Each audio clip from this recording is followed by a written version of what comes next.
All right. Hello, you fine folks. This is Jericho, and we're going to be playing some Baldur's Gate 1, specifically the Enhanced Edition, with a couple of mods, but nothing major.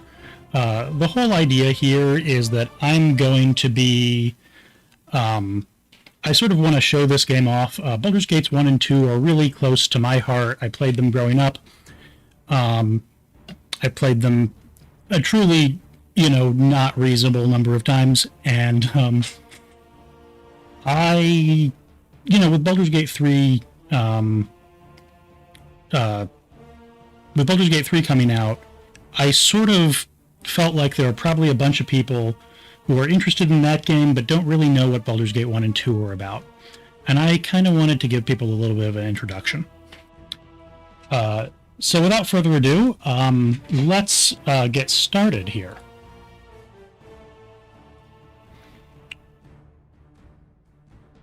So we're going to just be starting a new game. I have a character pre-generated, but I'm just going to, I think, go through real quick so you can see what the character creation is like.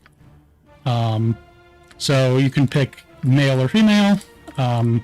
There's no third option. This game is from the 90s. People were not that aware back then, at least not most people. We're going to be doing a male for this playthrough. Like I said, it doesn't matter because we are going to be... we have a pre-generated character. I just want to show you this. You can select like a portrait for your character. This will sort of show up in the game and represent your person. There's a bunch of different options. You can also like add custom ones, which is pretty cool. From like image files on your own computer. It's pretty easy to do. I'm not doing that for this playthrough because we're on YouTube and I don't have a lot of images that I have the rights for. So you can pick your race. This is sort of the standard D&D races. Mostly old school. Baldur's Gate is based on Dungeons & Dragons 2nd edition. So you sort of have the standard player character races from them, plus half-orc. This is an option that was originally available in Baldur's Gate 2, but not Baldur's Gate 1. The Enhanced Edition added a lot of the BG2 stuff to BG1. Half-orcs were sort of added because Baldur's Gate 2 came out about the same time as 3rd edition, and so they were adding a bunch of 3rd edition type stuff, including the half-orc. We're going to play a half-elf, though.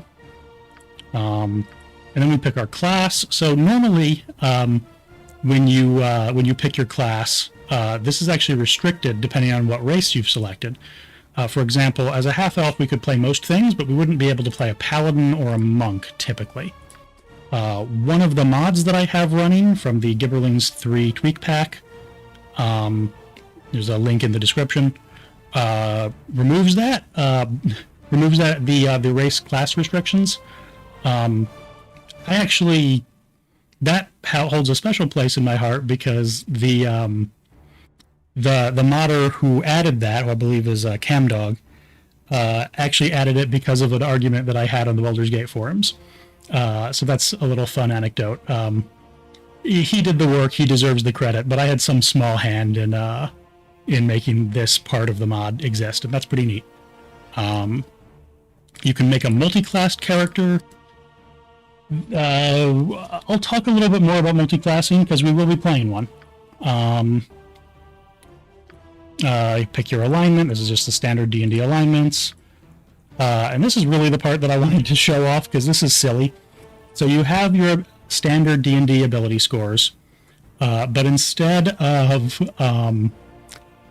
getting like a set number of points or something like that, you can just roll until you get a number of points you like. You can like decrease one to increase another. You can't, get more points net, but you can move the points around. So basically, you can theoretically hit reroll until you roll like all 18s. That's perfectly allowed by the system. It's extremely vanishingly unlikely. I've never done it. The most I've ever rolled is like 96 or something total points. All 18 would be 108. You can just do this till the cows come home. I'm not going to, because I value my time and yours. Well, your time. I sort of already did this ahead of time, so we're just gonna, we're just gonna pretend a little bit. Try to get ourselves a. Yeah, sure. That's a really garbage chat line, but that's fine. You can put proficiency points in things. So you choose what weapons you want to be good with. You really want at least one if you want to use the weapon, and two is ideal. We can't put more than two in. Actually, with the character we're making ever, some characters can go above two, and that's pretty good. But two is already quite good. And you get these thief skills, which are these are all percentages, and you get a certain number of points every thief level. The class is thief in this edition, not rogue. So those of y'all who are familiar with modern editions of D&D will have to get used to that one. But most of these are pretty terrible, but again, this is not the stat line we're using. These are percentages, but only some of them actually work as like a % chance of success. Open locks, for example, is more like a difficulty threshold. Like a lock will have like a 40 difficulty, and we have to have something close to that to have a chance. So I'm going to go ahead and now that we've done that, I'm just going to import the character that I made the other day, who you can see has much better stats than the one we were just doing. If I was truly power gaming, I would dump wisdom to like 3 because it makes basically no difference in this game. To get more stat points to put elsewhere. But as you can see, we got pretty decent stats anyway. Yeah, so we get to choose a voice, which for some reason doesn't save. Onward! I feel this is my rightful place. You can see there's a whole bunch to choose from. And basically all of them are kind of silly. Feel my power. This one is actually kind of good. The problem is that it's by the same guy who voices... it's voiced by the same guy who voices the villain in the second game, so that's just going to be weird to me if I try to use that one. I say, and I'll see you through the... You're boring me. I can't stand much more! Have at you! I am an excellent leader. Some of us need our beauty. I adore tedium. It's vastly preferable Sure. to screaming and running for our lives. This one sounds silly. Let's go with this one. All right. Let's go ahead and get started. And we're going to play on core rules difficulty, which is basically just the game doesn't adjust the numbers in any way. It's just you're playing D&D. Nestled atop the cliffs that rise from the Sword Coast, the citadel of Candlekeep houses the finest and most comprehensive collection of writings on the face of Faerun. It is an imposing fortress, kept in strict isolation from the intrigues that occasionally plague the rest of the Forgotten Realms. It is secluded, highly regimented, and it is home. Within these hallowed halls of knowledge, your story begins. You have spent most of your 20 years of life within this keep's austere walls, under the tutelage of the sage Gorion. Acting as your father, he has raised you on 1,000 tales of heroes and monsters, lovers and infidels, battles and tragedies. However, one story was always left untold, that of your true heritage. You have been told that you are an orphan, but your past is largely unknown. Lately, Gorion has been growing distant from you, as if some grave matter weighs heavily on his heart. You have asked about his concerns as gently as possible, but your queries have been in vain. Your sole comfort is the knowledge that he is a wise man, and you know he will tell you when the time is right. Nonetheless, his silence is troubling, and you cannot help but feel that something is terribly wrong. Today, Gorion has appeared more agitated than ever, and now he has uncharacteristically interrupted your chores in the middle of the day, imparting hurried instructions for you to equip yourself for travel. He has handed you what gold he can spare, but given no clue as to why. Nevertheless, you now stand before the Candlekeep Inn, ready to purchase what you need for an unplanned and unexpected journey.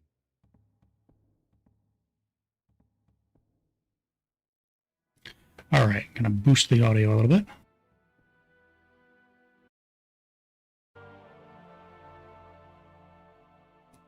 All right, hopefully that's a little better. Indeed. So, this is what the game looks like. You have this top-down control. We can zoom in and out. There's, you know, there's a limit to the resolution of the old textures, so zooming in super far is not that useful, but, you know, you can see it. We have ourselves here with this green circle, and we can just sort of move around by clicking. It actually controls a lot like a real-time strategy game. So we, if we check our inventory real quick, our entire sum total worldly possessions is a quarterstaff. The narrator is Kevin Michael Richardson, who voices a couple different people in this game, and he's, like, in my opinion, one of the best, like, underrated voice actors of all time. He's so good. At your service. And he's in a surprisingly large amount of things. He's in, like, Avatar: The Last Airbender, lots of good stuff. So we're going to go into the inn here, and we're going to talk to Winthrop over here and buy some equipment. Gives his iconic line, well, hello there, young one. Come to visit your old pal Winthrop, have ye? Well, don't forget the 10,000 gold piece book entrance fee, as per Candlekeep's custom, don't you know? And we're going to say, you were always a big kidder, Winthrop. That gets funnier very nearly every time I hear it. Well, perhaps not quite so often. Just having a bit of fun with you, my friend. Them monks may be walking around with poles in their nethers, but you know you are always welcome here in my sight. Orion did well by you, he did. So, is there anything I can do for you? Some drinks, a room to sleep, anything to buy? Sure, what do you have? So, this guy, we can, if we wanted to rest, we could buy a room at the inn. Basically, any of these will give us the benefit of a rest, but we'll heal. We don't heal to full on a rest. We only heal like 1 hit point if we choose the peasant room or rest outside. We'll heal a few more hit points if we rest in nicer rooms. It doesn't make that much difference because, like, you get your spells back and you can heal up with those. We can also buy drinks if we want to, and if we buy enough drinks, he'll tell us some rumors. We can probably do that a little bit. We might also accidentally get ourselves drunk. Yeah, there we go. So he's heard that there's been some trouble in Nashville, which is another town that we will be visiting later. Something sinister has been moving about in the mines. Somebody ought to find out for sure. Yeah, we'll find that out. These are not all that useful, but they're kind of a neat way to, like, for the game to point you in the direction of all the various content if you don't know about it. I've played this game a fair few times, though, so I do know about it. Now, unfortunately, we can't afford a longbow because we only started with 80 gold. But we should be able to do something about that. We can afford a longsword. We could attempt to steal from it. To steal it from him, that would use our pickpockets roll. Our pickpockets is not good enough. We're not going to do that. We're just going to buy it. You can only do that if you're a thief. We will buy 1 stack of crossbow bolts for reasons that will become apparent in a little bit. And we'll buy a whole bunch of arrows, because arrows are important. We're not going to buy armor. We are going to buy a shield, though. And a helmet. So we are a multi-classed fighter mage thief, which means we have 3 different classes. We can go ahead and equip our new stuff. Basically, as a fighter mage thief, we get a little bit of each of those classes, but we're not going to be as good as if we were just a single class. We can't cast any of our spells if we wear armor. Speaking of which, let's cast our first spell, Find Familiar. So this is going to give us a familiar. This is not going to be very useful, frankly. So we get... What do we get? What are you? A ferret. Apparently, what familiar you get depends on your alignment. Apparently, the one for lawful neutral is a ferret. So we're going to talk to our familiar. Its size, twitches its nose slightly, looks up, says, "What is it now, man? I'm hungry. I wish to be petted and fed." So I guess we'll pet it. And it seems pretty happy. But we're just going to put it in our pack. And basically, what's going on is it's going to live in our inventory. It's going to take up an inventory slot. We're like probably never going to let it out because if it dies, we suffer like permanent penalties that can't be undone. But just by having it, we get 6 extra hit points. So that's actually kind of nice. So we're basically trading an inventory slot for 6 hit points. We're also never going to cast that spell again, so I'm going to unmemorize it. Yes. Fine. We won't get any other spells until we rest, though. So what I just did there is this chest is locked, and I picked it. There are some new spells here that we can learn. So if like an NPC had seen me do this, they would have like called the guards because this is stealing. But they didn't because that chest is just not in a place people can see. We're going to go around and steal a few more things. The sleeping person can't see us because they're asleep.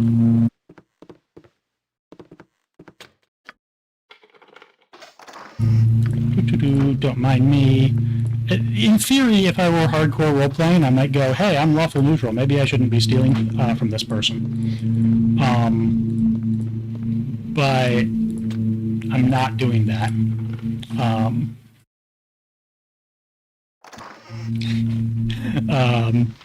Yeah, oh my, okay. I forgot that was in there. So we have an unusually high open lock score, so we just managed to steal that star sapphire.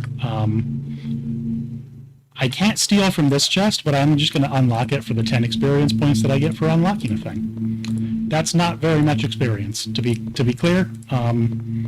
So any experience we get is split between our 3 classes, and we need the first one to level up will be 1250 XP. So we need to hit almost 4,000 to level up. So 10 is not a lot. 5. But it's something. We're also going to go into our inventory. We got 2 scrolls from one of those chests. And as a mage, we can learn spells from scrolls. We could also just use these to cast the spell once, but that would use up the scroll. Armor is an okay spell that we might actually use. Just gives us a better armor class, makes us less likely to be hit. I'm going to go ahead and scribe that. The other spell is Infravision. This spell is like actually literally useless. It doesn't do anything. It has a small visual effect, and that's actually it. So we're going to go ahead and sell that one. We're also going to talk to possibly the worst named character in this game, Firebead Elvenhair. Decent folk nowadays.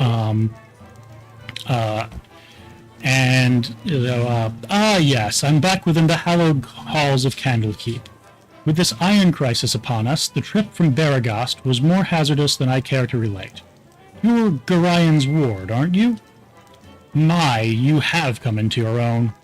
If you would permit an old man jealous of youth to say so. I left an identify scroll with Teftoril in the inner grounds. He should be done examining it by now, so if you could fetch it for me, I'd be grateful. So we have our first quest. This quest is the first in Baldur's Gate's tradition of these very minor side quests where someone asks you to find a magic item and bring it back to them, but the item they ask you to find is more valuable than the thing they will give you when you bring it back. So we're going to get the scroll for him, and we're just not going to bring it to him. My hotel's as clean as an elven art. And then we're going to go sell some stuff to Winthrop, like that star sapphire. So now we're going to be incredibly, ridiculously wealthy. And we're going to use that to buy a composite longbow. It's a very good ranged weapon. I'm also going to go ahead and buy a few more arrows, I think. Because it never hurts to have some more arrows. Okay. Cool. Yes. So now we have a good melee weapon and a good ranged weapon. If you insist. Okay, As Uncle so Martha used to say, any day you live So- through is a good one. this is Candlekeep. If anyone's playing through like the modern module, the modern like 5th edition D&D module with like Candlekeep Mysteries or whatever it is, this is what it used to look like. It's pretty small. This is probably sort of like all the Forgotten Realms existed before this, but this is definitely like the first. This is sort of the game that put Candlekeep on the map. We're going to go around, so you can see there's sort of a big ring on the map. We're going to go around, what is this, counterclockwise? The game sort of means for you to go around clockwise, but it's actually just easier if we know what we're doing to go around counterclockwise. A lot of stuff just takes less time. This is just like the starting town. These tutors around, like, will basically, like, give you tutorials. So you can see this guy, like, we can have him tell us about different, like, class abilities. We don't care. We're going to loot these chests. Outside containers typically are not considered cheating, or stealing, rather, to loot, whereas inside containers are. I could take Drizzt with both my arms. I don't tied know behind why my this back. watcher is standing there. The watchers are the Candlekeep guards. We're going to go into their barracks. Indeed. They have a whole bunch of these, like, chests. We're going to unlock some of them for the XP, but we're not going to go inside because they're watching us. Or we're not going to look inside because they're watching us. It's really not an important amount of XP, but you know what? It's fine. I'm going to talk to Fuller here. What a mead-filled night. That hole is just too much. Poor Sap had to go man the gate this morning, too. I don't know how he does it. What can I do for you, anyway?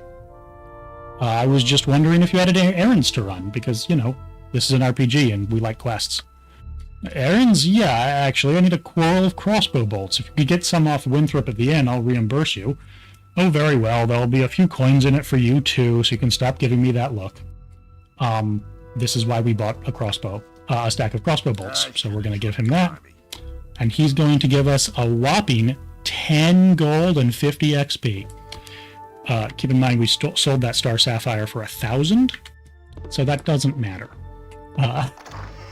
We're also... Oh, I don't think he's actually told us to do this. Let's talk to him again. I should have joined the army. Maybe he did? Whatever. I don't remember... Maybe Hull tells us. Whatever. This is a chest. I think Hull tells us. This chest we're allowed to loot because it has Hull's longsword in it. Hull is another guard who's going to send us to get his sword from the barracks. So we just picked that up ahead of time. I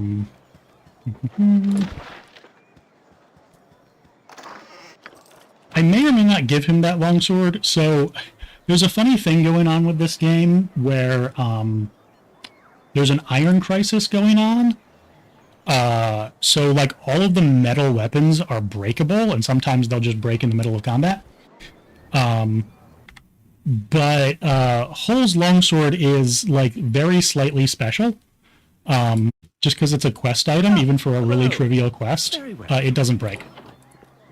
Have a blade with your Magic items also won't break, though, and we'll get a +1 sword before too long. Or something. I actually don't know when we'll get our first magic sword, but it shouldn't be that long. So we come in here, and this strange guy, Carbos, says, hello there. You're Gorian's little whelp, aren't you?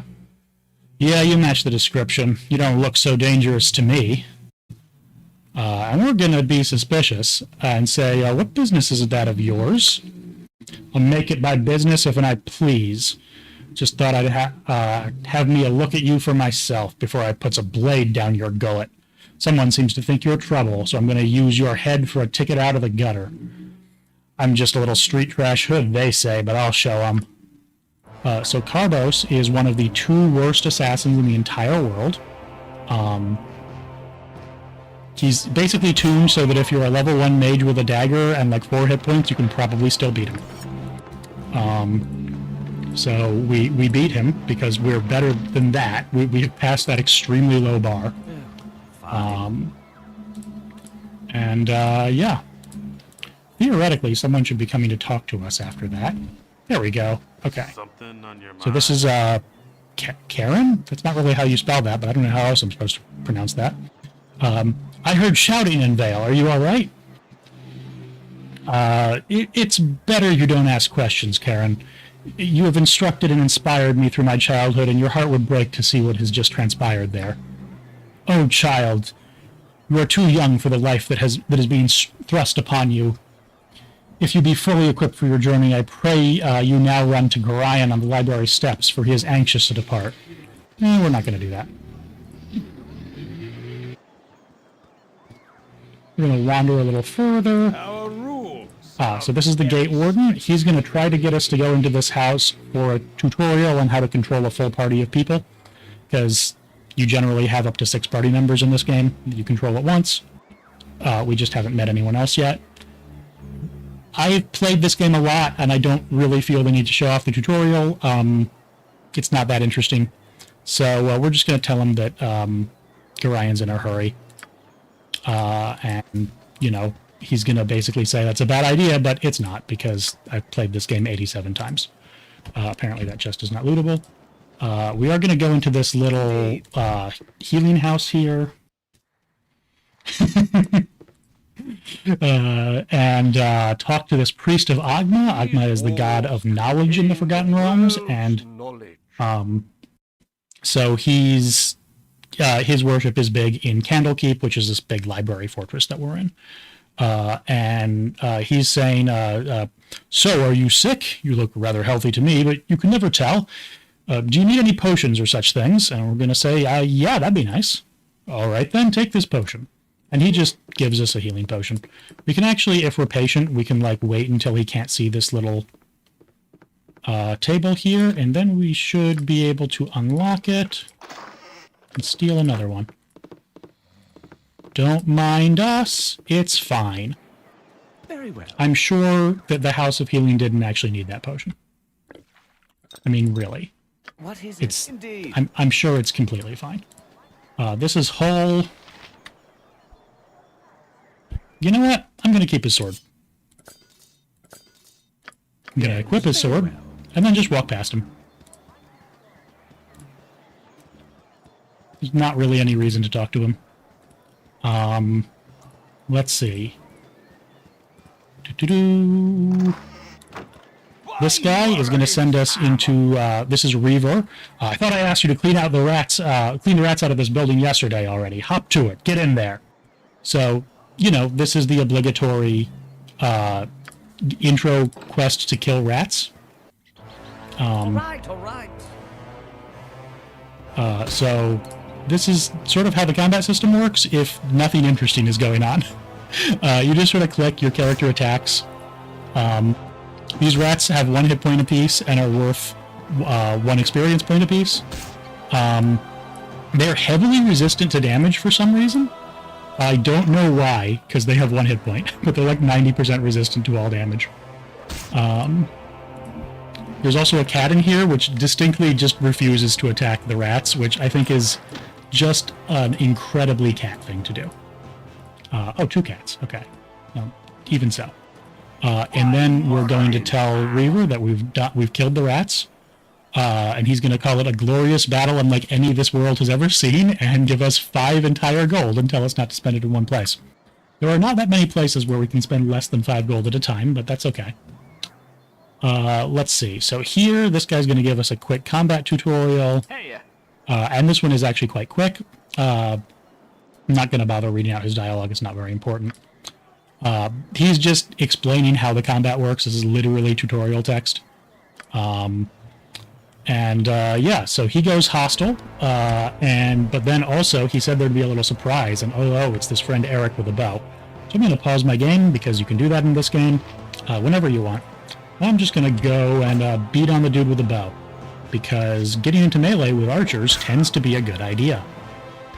They get big penalties for trying to wield a bow in melee, basically. So we want to get on them if we can.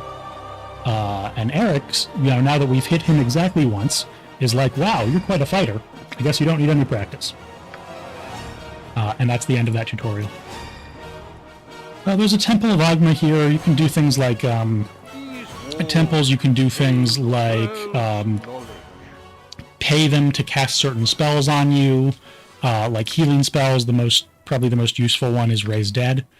If one of your party members has died. If our main character dies, we lose the game, but if other party members die, we can resurrect them. We can donate money to improve our reputation, which is like strictly a good idea because your reputation gives you shop discounts, and that's just way better than the money it costs you. Philanthropy, kind of. We can buy potions and stuff. And he'll also identify magic items if we have any unidentified magic items. We don't really need to use the temple yet, but we will in the future. Let's see. So we're not going to talk to this man, Dreppen. He's saying Lydia left one of her books in here again in the hay beside the cow. And, maybe we could run it to her and then come back. What do you Then we're going to talk to him again, and he's going to tell us that the cow is not feeling well. We actually are going to give him the antidote for the cow because we like cows. The antidote is still probably better than the quest reward, but come on. It's a cow. We want to be nice to the cow. So we get an entire 50 experience points. Again, not very much. But we're going to take the book out of that and press tab to highlight lootables and character names, highlight like lootable containers and stuff, and doors. And then we're going to randomly go into the priest's quarters for no reason. Very well. And another, hey, look, this man is named Shank. I can't imagine what he's going to try to do. Oh, goody goody, I've gone and found you first. You are the ward of Gorion, no doubt. I don't recognize you. Who are you and what are you doing here? Who I am is unimportant, but who you are is very much so. Apologize for this dirty bit of business, but I must seek your death. A pity, I know, but it would seem your head is worth an exceptional amount to me. I'll kill you myself, and I need not share credit with anyone. This is the other man who's completely terrible. We hit him for 13 damage, which is so much more than his max health that he exploded. So that man had like 3 hit points. I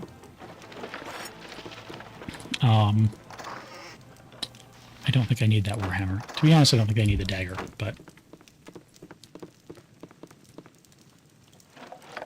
And then we'll loot the building because, I mean, we killed the only person in here, so, like, we might as well take everything. If you insist. And once again, we get one of the monks coming up to us and being like, oh no, what happened? So he's like, Envale, you cut yourself above the brow there. What's wrong, child? Something in your eyes tells me that something is very wrong indeed. It's nothing, Parda. One of the cats didn't like me petting it. I'm all right, really. Yes, well, get what you need from the inn, then, for Gorion is desperate for you to be off.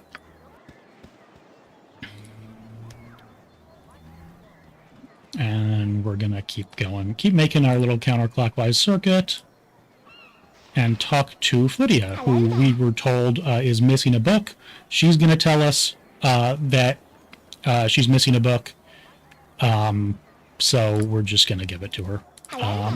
Because the book is of no use to us. And she gave us 50 gold and a gem that is worth like 7 gold. Or, 50 experience points and a gem that's worth like 7 gold. Still more valuable to us than that book. There are a few really good books in the game, but that's not one of them. Now we go past these chanters who are all singing about some weird prophecy by this Alando guy. And one of these might or might not be plot relevant. I don't know what's going on. I'm sure I wouldn't know. You know. Now, where exactly? Somewhere around here is supposed to be this Teftoral guy, who we're supposed to get... There he is! Teftoral. Firebeard sent you to me, hasn't he? Very well, return this scroll to him, but then you must hurry and speak with Gorion. He's waiting for you on the steps of the Central Library. I assure you, child, it is a matter of the greatest urgency. And so he just hands us an identify scroll, which we can take to Firebeard. We're not going to do that because Firebeard's entire quest reward is that he's going to cast Protection from Evil on us, a spell that lasts like 1 actual minute. So if we really book it, we could have that spell on us while we fight one of the 2 extremely incompetent assassins we just killed. We're not going to do that. Instead, we're going to scribe it to our spellbook. So we now know identify. And that means we can identify spells. Or not spells, magic items. Most magic items in this game start off unidentified. And you have to cast identify on them, or different characters based on your like class and level and mental stats will have like a lore value that lets them automatically identify some items. If you insist. And a lot of stores can identify items for you for a cost. We're just going to come back here. We probably don't actually need that longsword now. We're going to sell everything we can to him. You'll see he won't actually take this potion of infravision, or scroll of infravision, because he's not a merchant that deals in things like scrolls. He also won't buy our familiar, because that would be weird. And he won't buy the arrow stacks that he just sold us, because they're just not valuable enough. It's very rude, but that's okay. That was probably not enough money to really be worth it, but oh well. And then we're just about done with this little Candlekeep section at the beginning. I'm going to go ahead and throw down a save. It is good to save often in this game, because... Hey, it's me, Emmoen. Iconic line there, because this game can be pretty risky. But anyway, yeah, so this is Emmoen. She has a little portrait there, which means she's important. It mostly means that she's like an NPC who can join our party. But not yet. Not quite yet, anyway. I'm surprised that stuffy old Gorion let you get away from your studies and chores. That old fiddle-faddle. I snuck off too. Old Puff Guts Winthrop was looking for me, but I've got all day to do his chores. You have time for a story today? No, I can tell you don't. What have you been up to? I'm going to say, I'm afraid I can't chat today, little one. My foster father wishes me to prepare for a journey, but I won't say to where. Little one? I'm not much younger than you, though you sure got tall fast. Relatively, anyway. Pretty funny line if you're playing like a halfling. A journey, eh? I never get to travel. Wish I could go with you. Yep, I really wish I could. Yes, sir, really do. Alright, I get the message. I'll ask if you can go with us. Oh, don't be silly. Gorion would never even let you finish the sentence. Especially after what that letter of his said. Or, did I say that? No, of course I didn't. Never saw no letter. Nope. I'll just get back to work now. You'd better go. Gorion is waiting. So, Emmoen is a thief. She's our childhood friend. And sort of sister figure, kind of. Who is vaguely around the same age as us, even though we're a half-elf. And she's a human. But we're gonna, she's apparently not allowed to come along, which is why she can't join our party yet. And this is Gorion. This is Dad. Or, adoptive dad. But, he sometimes the dad is the weird library guy who raises you. Oh, my child, I am glad I have found you. This is very unnerving, I know, but you must trust me. It is very important you pack your possessions so we may leave Candlekeep immediately. Hurry, for there is no time to tarry. The keep is well protected, but not invulnerable.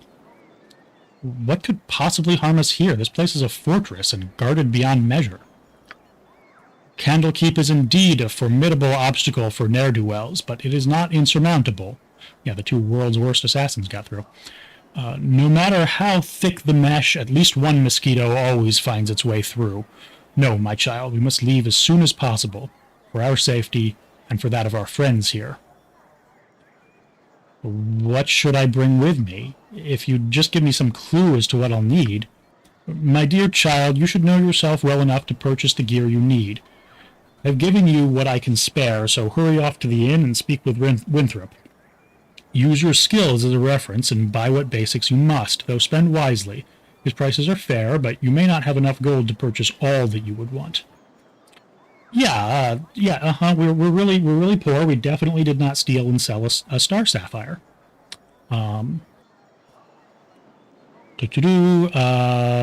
just going to say we're ready to go. And that's going to start a cutscene. Listen carefully. If we ever become separated, it is imperative that you make your way to the Friendly Arm Inn. There you will meet Khalid and Jahira. They have long been my friends, and you can trust them.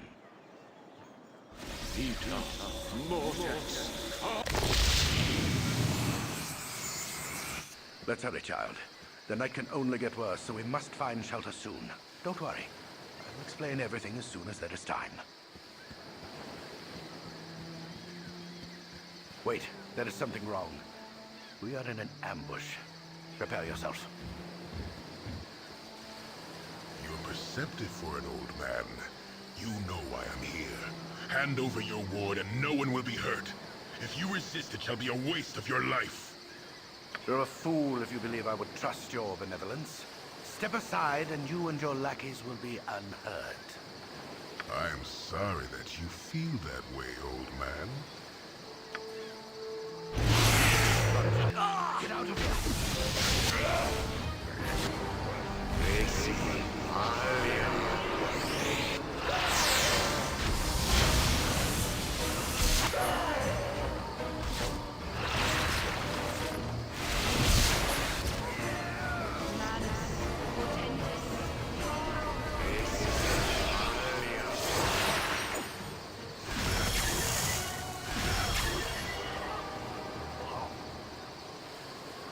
That's interesting. Dawn So, is especially cruel this morning. oh, I'll shut up. You awake with the realization that you have not been living some horrible dream.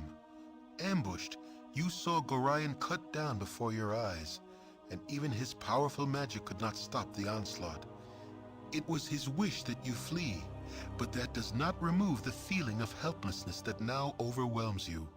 Hand over your ward, the armored fiend had said. He was after you and you alone, but why? If only Gorion had given some clue. But now you are alone and lost. Candlekeep is near, but you will find no quarter there.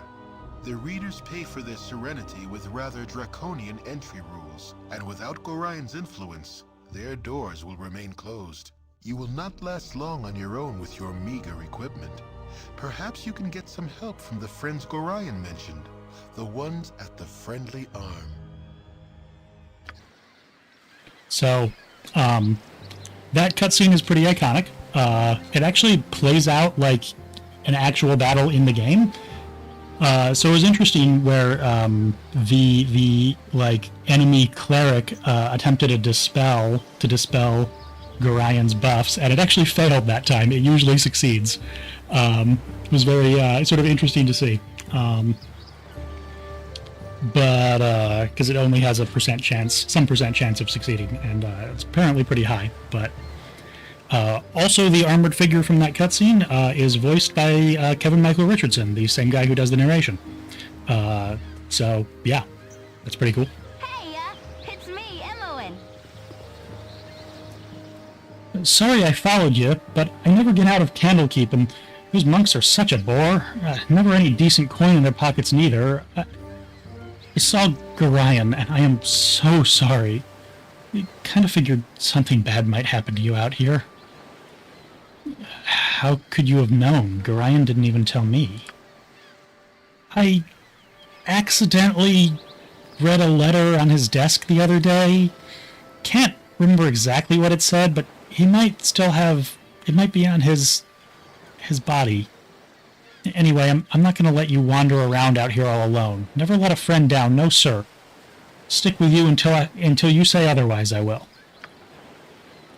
So now we have our second party member. You're a queer fellow. Emoen, yeah. Well, that's a line that has aged interestingly, but I'll take it. So this is Emmeline. Oh, I should have bought her a short sword. Yeah, she doesn't start with a melee weapon. She is the reason we bought some extra arrows, because she uses a bow. Emmeline is a thief, which means she's not very good at fighting, but she is very useful. She starts with some pretty good potions, actually, which we'll go ahead and equip to our quick slots, which allows us to easily use them from the main screen here. Yeah. So, Emmeline has a really, really, really, really, really good stat line. One of the best of any NPCs. Some people think she's annoying. I think she's fine. But mechanically, she's like the best thief in the game by a huge margin. What you want? What is it? Fine. So, we are going to take both of our people. So you can, select one person, move them around, select the other person, move them around, lasso them. Fine. Just very much if you've ever played a real-time strategy game. And you can see also we've got like the fog of war, the sort of grayed out area where we can see the terrain but we can't see creatures, the bright area where we can see creatures, and the black area where we don't know what's there. We found our first enemy, a diseased gibberling. Oh, hello. Gibberlings are pretty weak. I'm not sure if the diseased gibberling is really any different from the normal gibberling, but we're going to shoot it with a bow and immediately kill it. It's generally better to not engage things in melee if we can help it. We're going off. I'm not going to explore every bit of the map, but I am going to go to some key areas. So we're going to go up to the ambush site where the whole big cutscene battle happened. And we're going to see what we can find, because fortunately all the dangerous people are gone. And the Enhanced Edition has this cool little quick loot button where we can just see everything on the ground and pick it up from a distance. We'll take this. This is some armor. We will take that scroll. We'll take some money. Okay, so we have a belt here. This is unidentified. We don't know what it does. I mean, I actually do, but for the sake of not just kind of playing in a weird way, I'm not going to use unidentified items. You can, I'm fully allowed to put this on, and even I could put this on and see what it does. Inspect my character sheet to see what changed. But I'm not going to do that, because some items are cursed, and if you put them on, bad things happen. Let's see, so this is some armor. We can wear this armor because of our fighter levels, but as you can see, our wizard spells are disabled when we're wearing armor. Now, arguably, we don't have a lot of good wizard spells at the moment. In fact, we don't have any at the moment because we're level 1. We have one spell slot, and we already used it to cast Find Familiar. But I'm still not going to wear it. Instead, I'm going to hand that armor off to Emmeline, because leather is decent thief armor. You cold? Okay, and I don't really feel the need to have these various non-magic weapons. Actually, I'll pick up a longsword to give to Emmeline. She's not good with longswords. You can look in the character sheet and see what her proficiencies are. So she's good with short swords and short bows right now. So a longsword isn't great, but that's okay. It's, better than nothing if something gets into melee with her. Though honestly, if something gets into melee with her, I'll probably just run her away. So let's go back to the road. There's a couple people to talk to on the road. Yeah, so these are Czar and Monteron. These are also people who can join our party.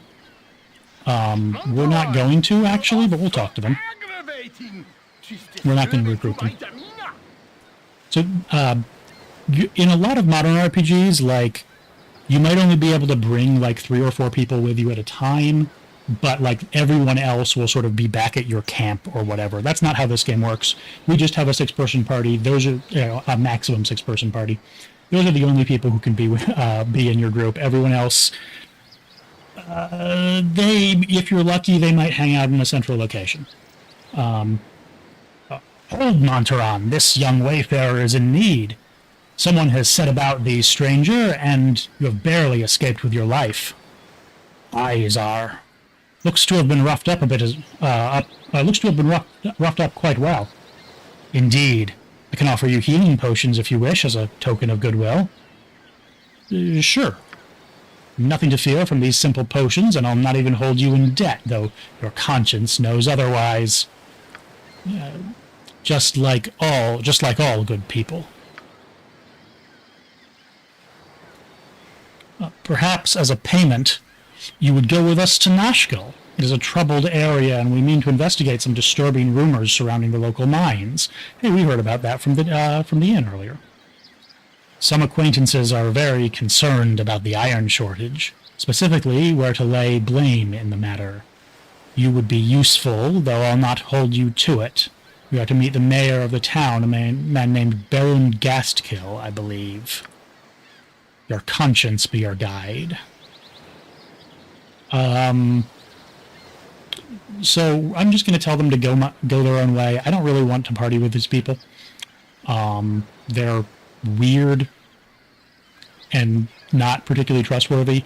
They are trying to get us to basically follow the main plot, but the next two people who are actually supposed to go meet will also tell us to follow the plot, so it's fine. So I'm just going to tell them to be on their way. You won't do this to me? You're bad, and I'll have someone hurt you. You'll see. That one's a meanie Monty, not a nice child at all. Now you've gone and set him off. Blasted mage will blither for hours. Off with ye. I'll not suffer the both of you. So they've left, and they're just going to despawn, and they just aren't in the game anymore. So if we really wanted to like keep them around, we could accept them into our party and then kick them out, and then we could go back and get them later. It's not important. We have no use for them. So this is a random dude. Kolsed, I guess. Well, a busy day for me today indeed.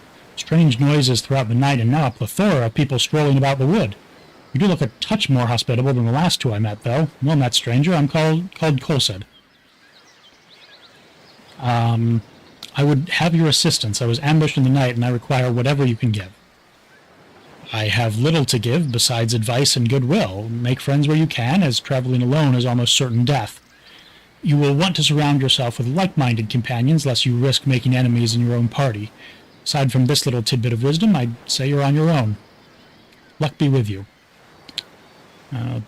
Thanks for nothing. Not a very promising start. Okay. So, we go to the edge of a map. We can go to the big world map. You can see we could go back to Candlekeep. Sort of. We can try to go back to Candlekeep. They won't let us in, even though we lived their entire lives. You need to, like, donate a tome to get into Candlekeep, and they're very strict about that. We can see some things on the map. This is the city of Baldur's Gate up here. You can see a few, town of Olgoth's Beard, the Friendly Armin, Baragast, Nashkel down here. But we can't get to those places. We don't know the way. We could go to High Hedge. We're not going to go to High Hedge yet. Well, we'll see. We'll see it. It's a very important place, sort of. Not like to the plot, but basically there's a store there that's really important. But which map edge you sort of tag determines what gets, like, added to your map. But you can then go there from anywhere else. So this gives us this unlabeled area, which is like this crossroads, and that's where we're going to go. Oh, there, wanderer. We find an old man in a red robes and a pointy wizard hat. Can't imagine who this is. So if anyone is like knows anything about the Forgotten Realms, this is like super obviously Elminster, who's like the most powerful mage in the world. And he just sort of wanders around meddling in things. We'll actually officially learn that later, but it's like not subtle. Ho there, wanderer, stay thy course a moment to indulge an old man. It's been nigh unto a 10-day since I've seen a soul walking this road, and I've been without decent conversation since. Traveling nowadays appears to be the domain of either the desperate or the deranged. If thou wouldst pardon my intrusion, may I require which pertains to thee? Not to imply anything, but how do you measure up to your own standards? Pestering strangers about their mental state doesn't seem all that well adjusted to me. A point well taken, and thou hast answered my query most adequately. I shall think of thee as determined instead. I shall trouble thee no more, as thou art more than capable of the task at hand. North is the friendly arm inn, where I am certain thou shalt find trustworthy friends waiting. I've said too much and taken too much time from thee. Fare thee well. So, you know, basically, he seems to be weirdly knowledgeable. Seems to know more than he's letting on, which sort of makes sense because, you know, Elminster. He's a meddler.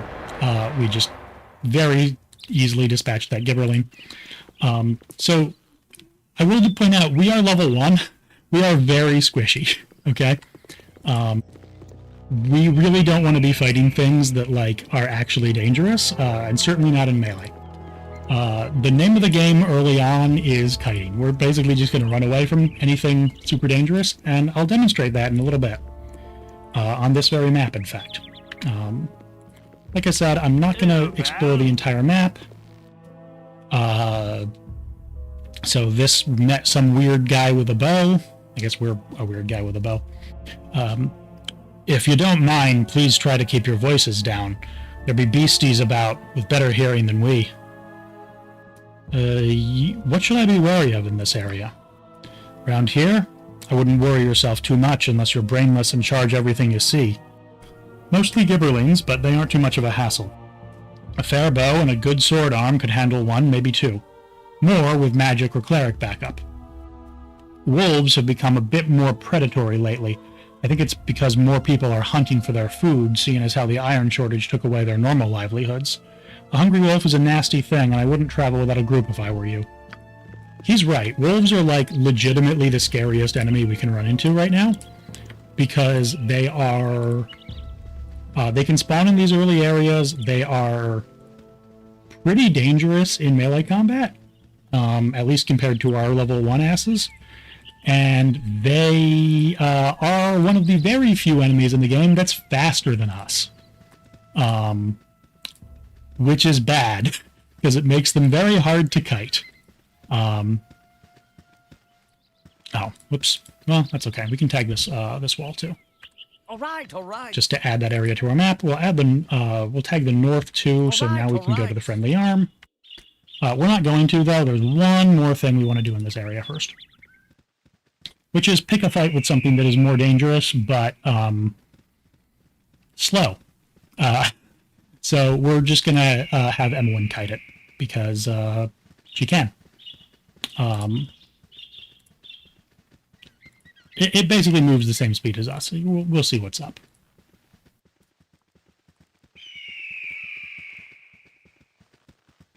Doo-doo-doo.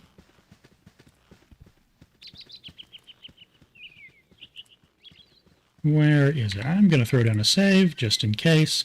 So because saving is important in this game, there's just a quick save button by defaults to Q.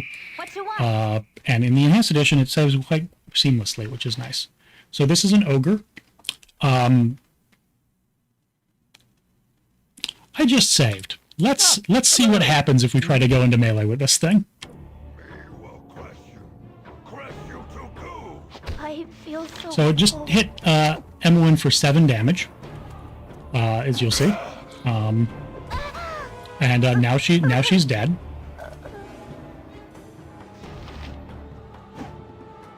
And we're going to follow pretty shortly. We can see we've done pretty good damage to it, but unless we get very lucky, you can see our attack rolls down here. It's probably going to stomp us flat. Now, it was a casual 10 damage to our 16 hit points. Yep. Yeah, and so that is why you don't... that's why you don't fight an ogre in melee when you're level 1. So we're going to go ahead and load our game. Which quick side was this? I guess it's probably the top one. Indeed. And we're going to try that the remotely sensible way. Advance! I've done had enough. Oh dear. Oh dear. Which is by sort of kiting it around these trees. Unfortunately, these trees are probably a little too big for us. What you want? This way. At your service. bows don't really have a ton of range. You can only shoot as far as your vision range in this game.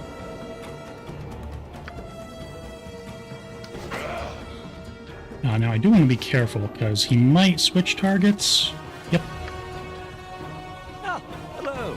If you insist. And generally when you do this, you want to have a melee weapon out for the simple reason that if he gets a swing off, he will do a lot less, or he will have a much better chance to hit if we're using a ranged weapon. I've done had enough of this. So obviously we don't want that to happen. We would rather he have as low a chance to hit as possible. Oh, okay. The game seems to have spawned a wolf, so now I have a time. Really need to kill this ogre fast. Okay, the ogre is dead. You're a queer The fellow. wolf is going to take a little bit of improvisation. Emmeline starts with a wand of magic missile, so we're going to use that. What you want? It only shoots one missile. It's very bad, but Fine. you know, it's damage, and against a wolf, we need anything we can get. Oh, and okay. So the game can just sort of spawn enemies in these wilderness areas anywhere that you can't currently see, which is bad. Okay, that's not good. Yep. I've You can see this is falling apart a little bit. We'll go ahead and loot the ogre real quick. I care not. We'll go ahead and drink a potion. I have Emmeline drink a potion, rather. Gone. And run that way. Okay. Don't have a What great you want? plan for this situation. If you insist.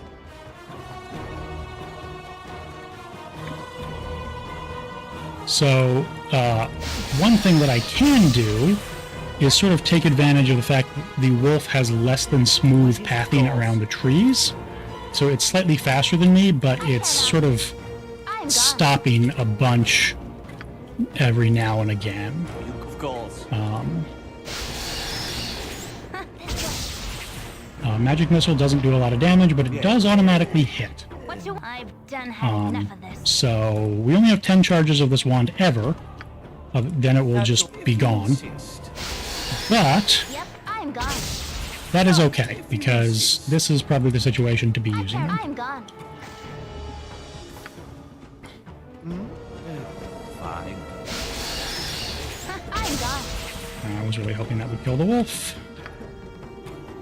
What? All right, all right. Alright, we've heroically killed the wolf by running away. What you want? The I'm best gone. defense is an overwhelming And then the offense. Zevert was very easy, because Zeverts are terrible. Very well. Oh, and it dropped a short sword. That's actually super convenient. So, that was a little more excitement than I was intending to get into at this point in the game. So we're just going to do some inventory management. Ah, hello. Yeah. Of course. Yeah, I definitely, not all those damage rolls. So Magic Missile does D4 plus 1 damage. So yeah, not all those damage rolls were fantastic, but that's okay. So now we killed that ogre, and that specific ogre, the wolf and the Zevert were just random spawns, but that specific ogre is a fixed spawn. It drops 2 magic belts.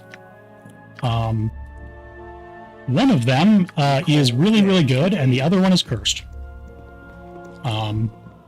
So, you know, I know which one is which because I played this game too many times, but again, not going to wear unidentified items because of the aforementioned. It just sort of comes across as, I don't know, it feels like metagaming to me. So we've explored a little bit of this map. We're just gonna leave. So we're gonna go north to the Friendly Arm, because that's where Gorion said to go, and also like Elminster and everyone else. We get a cool little intro cutscene. These were redone in the enhanced editions, because the old ones were really old 3D. Whether these ones are really better is sort of a question, but there's something. We're going to, instead of going directly into the keep, we're just going to go over here real quick and find this very tiny little interactable spot. This, like, hold tab to highlight the lootable things was not in the original game. It was introduced in Baldur's Gate 2. And So there are a few little pixel hunty things where if you know exactly the right spot, you can get a really good item early on. This is the first one.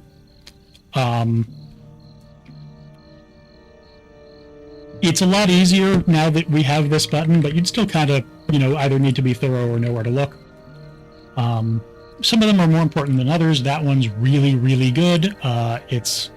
Well, we haven't identified it yet, but it is a Ring of Wizardry, which doubles the number of first-level spells we can memorize. Now, right now, that's going to take us from 1 spell each day to 2 spells each day, so that's not that good. But eventually it will be. We're going to go into this random house and talk to this woman, because she has a quest for us. Basically, she's going to tell us that she was robbed by some hobgoblins, and they took a ring from her, and so we'll help her get it back. Of course. Okay. Now, we're about to run into what I was hoping would be the first struggle moment of the stream. But, no luck. Who knows? Maybe we'll get really lucky, and this will go really, really well. It usually doesn't. This is kind of absurd. So we run into this guy, Tarnesh. Hi, friend. I've not seen you here before today. What brings you to the Friendly Arm? Nothing much, really. Just road-worn travelers looking for a place to rest. I see. Pardon my being too forward, but you have the bearing of someone I've been looking for. About your height, they were. Same style of dress or thereabouts. I dare say you seem to be the spitting image of them. Might you have traveled from Candlekeep by any chance? I may have visited there on occasion. What of it? Oh, nothing really. I'm just looking for someone from that region. Would your name be Envale by any chance? Never heard that name before in my life. Sorry. We're going to be real suspicious of this man. Really? I would beg to differ. You fit the description, so I think it would be safe to assume you are the one I seek. Don't move. I have something for you. So he is going hostile. Now, what is cool is that the guards go hostile to him. Okay. That went really, really well. So he starts the fight by casting Mirror Image, which creates a bunch of duplicates that all of our attacks are more likely to hit a duplicate than him. We basically got 2 lucky hits through his Mirror Image spell. He had, I think, 4 duplicates, so it's like a 1 in 5 chance of hitting him. And we just hit him with 2 attacks, and he just died, because he has, like, no hit points. That's excellent. That is as well as that could reasonably have gone. We're going to take his stuff. That fight can be a real struggle moment. If he survives, he will basically... he will cast a fear spell that makes you not able to do anything. You just sort of run around, and then he magic missiles you to death because he is a 5th level wizard, and we're level 1. Speaking of magic missile, he dropped a scroll of it. Wizards tend to drop scrolls, which is nice. They don't drop their spell books, but they tend to drop scrolls. So we're going to write magic missile to our spell book. Burning Hands is not a very good spell. It's not completely worthless, but it's not great. I think I'll probably just sell that. I should actually probably read... So there's a lot of these scrolls and letters. I'm probably not going to read every single one, but we did get the scroll off Gorion. Basically what this is saying, this is just sort of mysterious. There's something weird going on.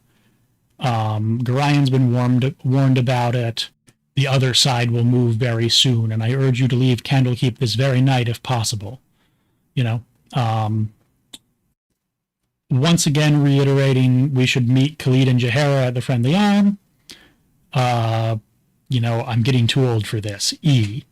Of course, E is Elminster again.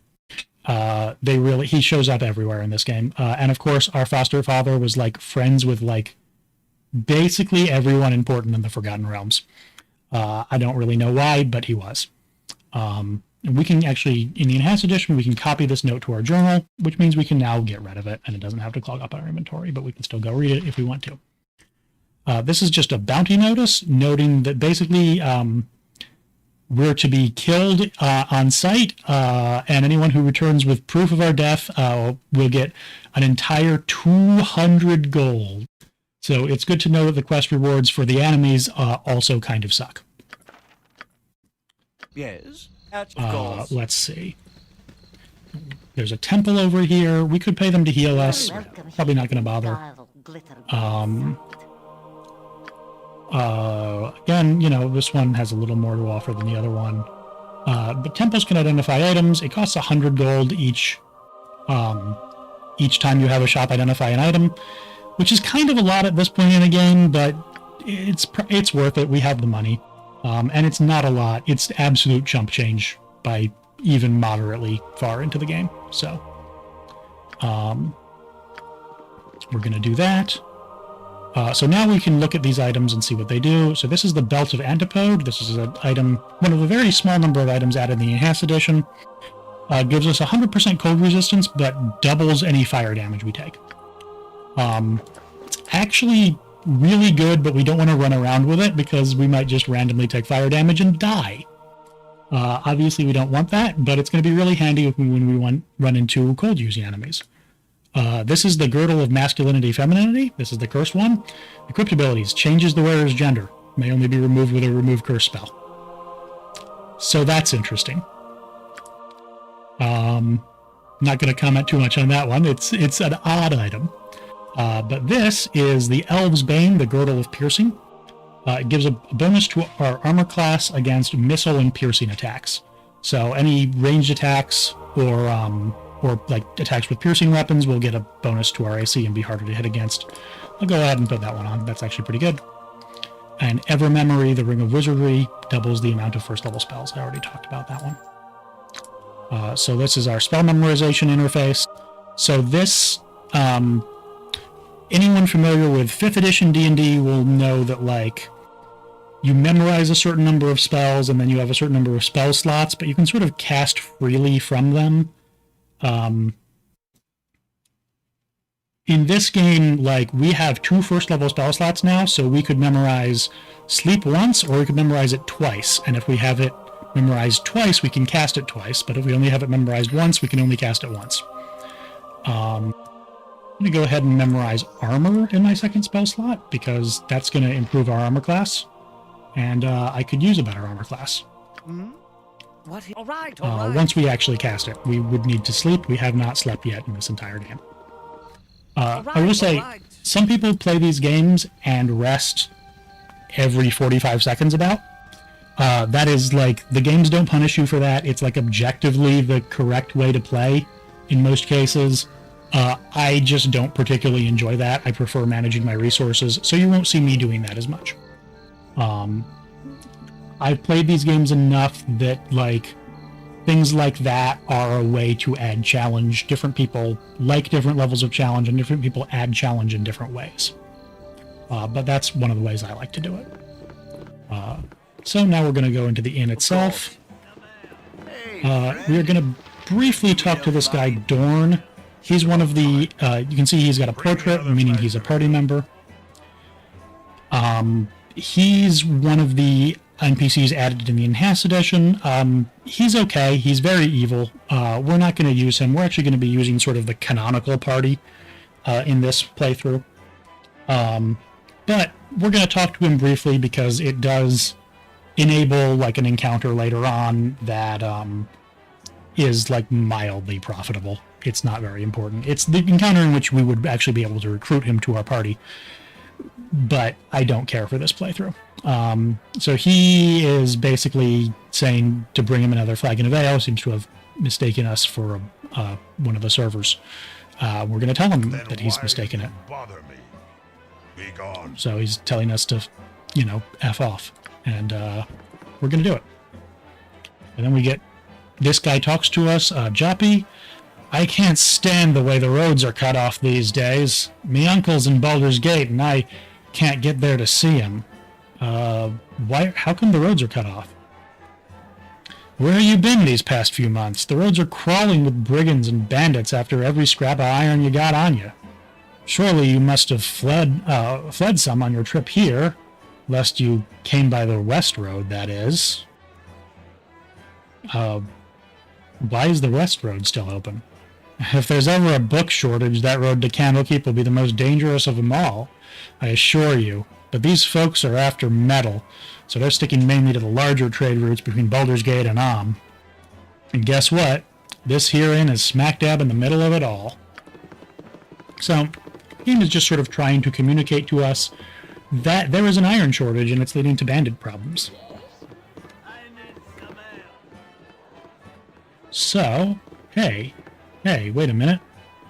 I hold tab, Khalid, Jaheira. We were supposed to talk to people named Khalid and Jaheira. Let's do that. Calm yourself, dear. We must proceed carefully. Something about you is familiar, child.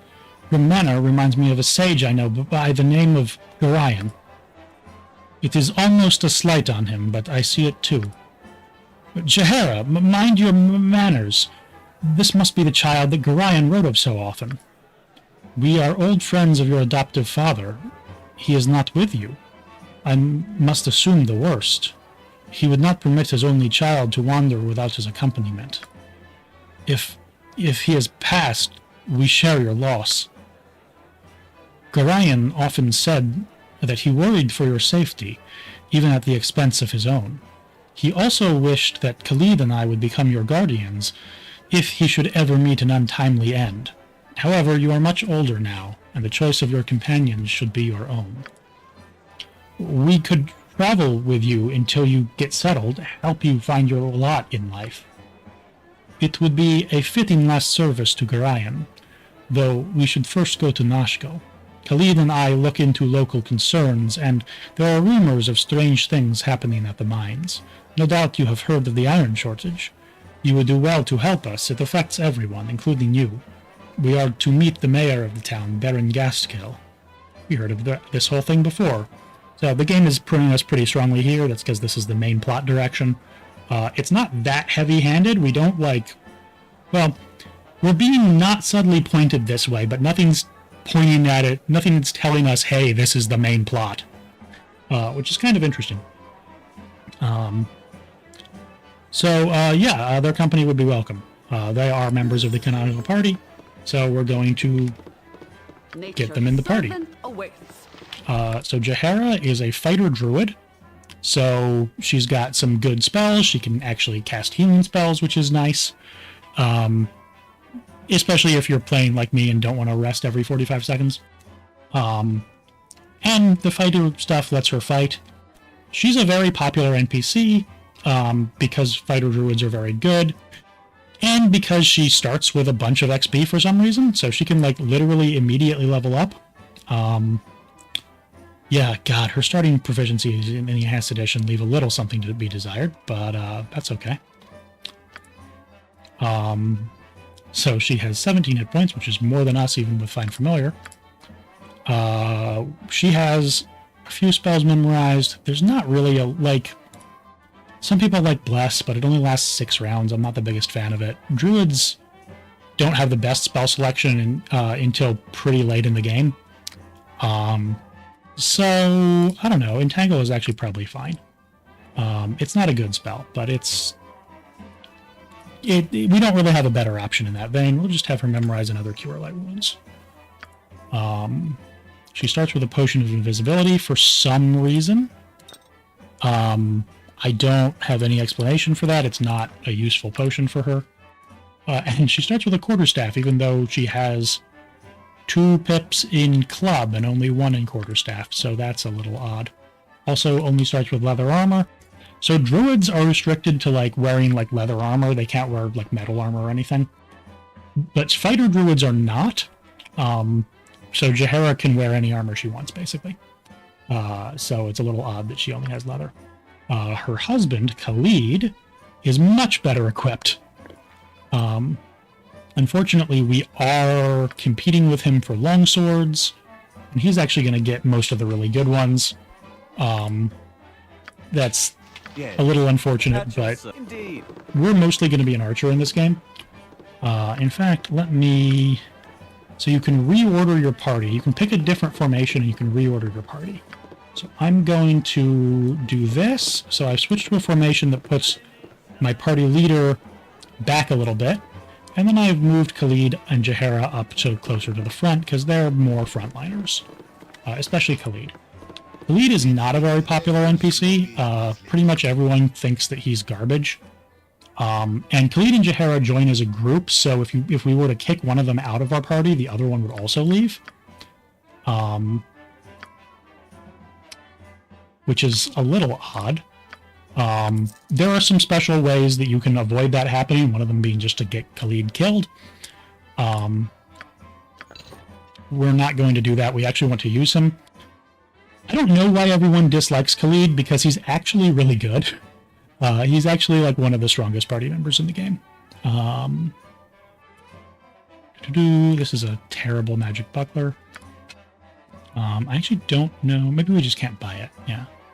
Okay. Go ahead and buy a gem bag. That'll just allow us to store gems more easily in our inventory. You can see we can buy back the stuff we just sold. Okay, let's get some splint mail for Jaheira, because we have the money and a large shield.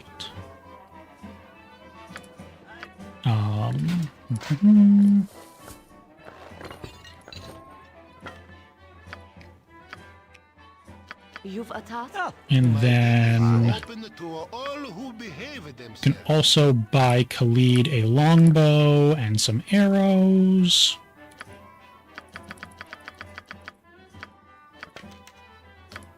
And buy Jaheira a sling and some sling bullets.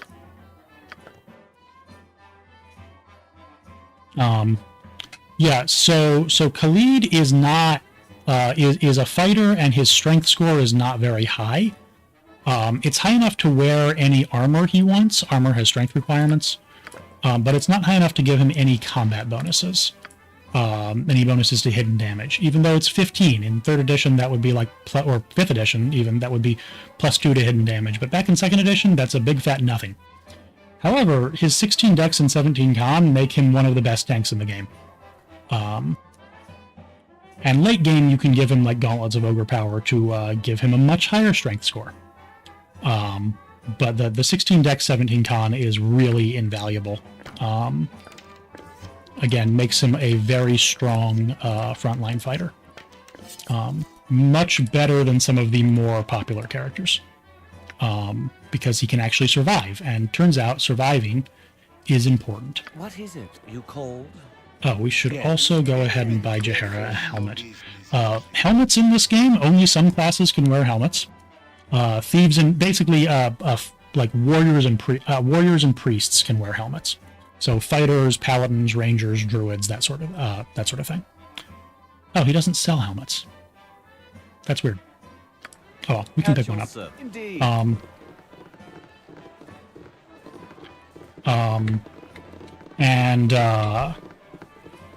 So. All right.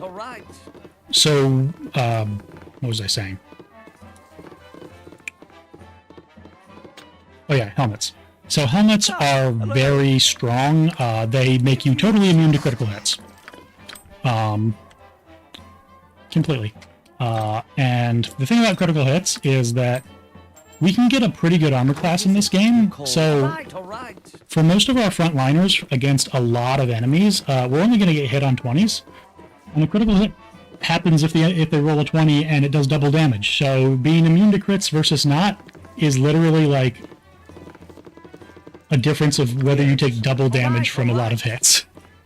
So it's a big deal. Let's see. Right, so this person is telling us about that ogre that we killed. And they have that new girdle of piercing that they want to get back. Which we have. And if we talk to this person again, they'll take it and give us a completely unsatisfying quest reward. So we're never going to talk to them again. Just going to walk off with their belt.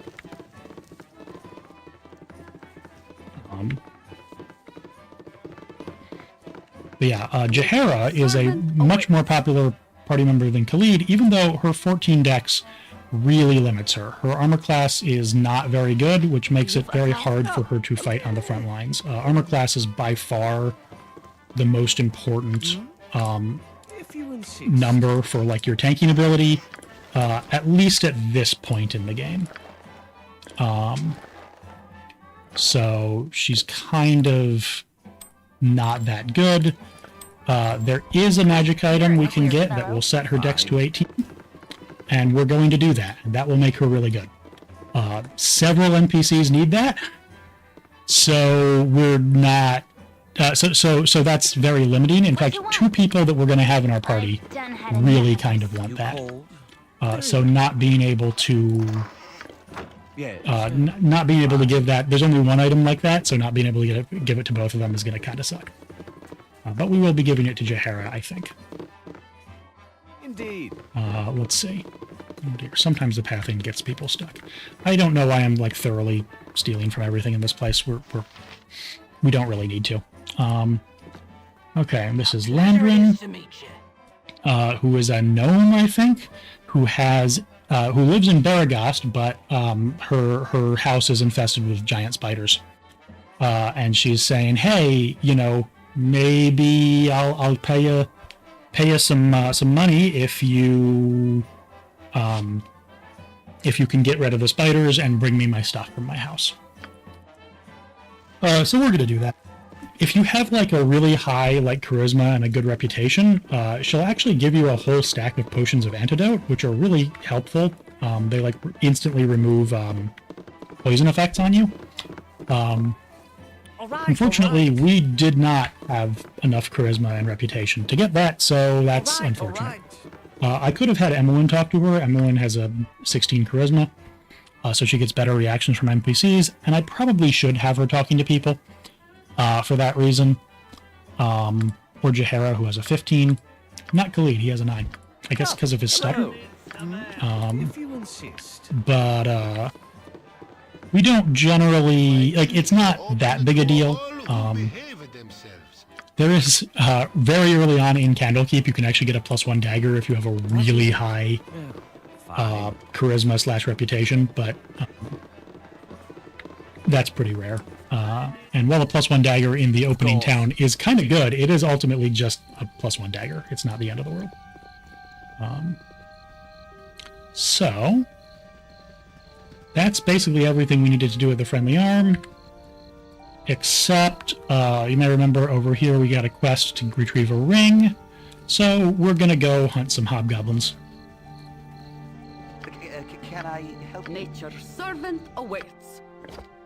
Probably help if I actually equipped Jaehaera with that sling I bought her. Or if I had sold that leather armor, but oh well, not gonna sell for very much. So Chad is asking, do you get reputation early enough to get that +1 dagger? Not really, but your starting reputation,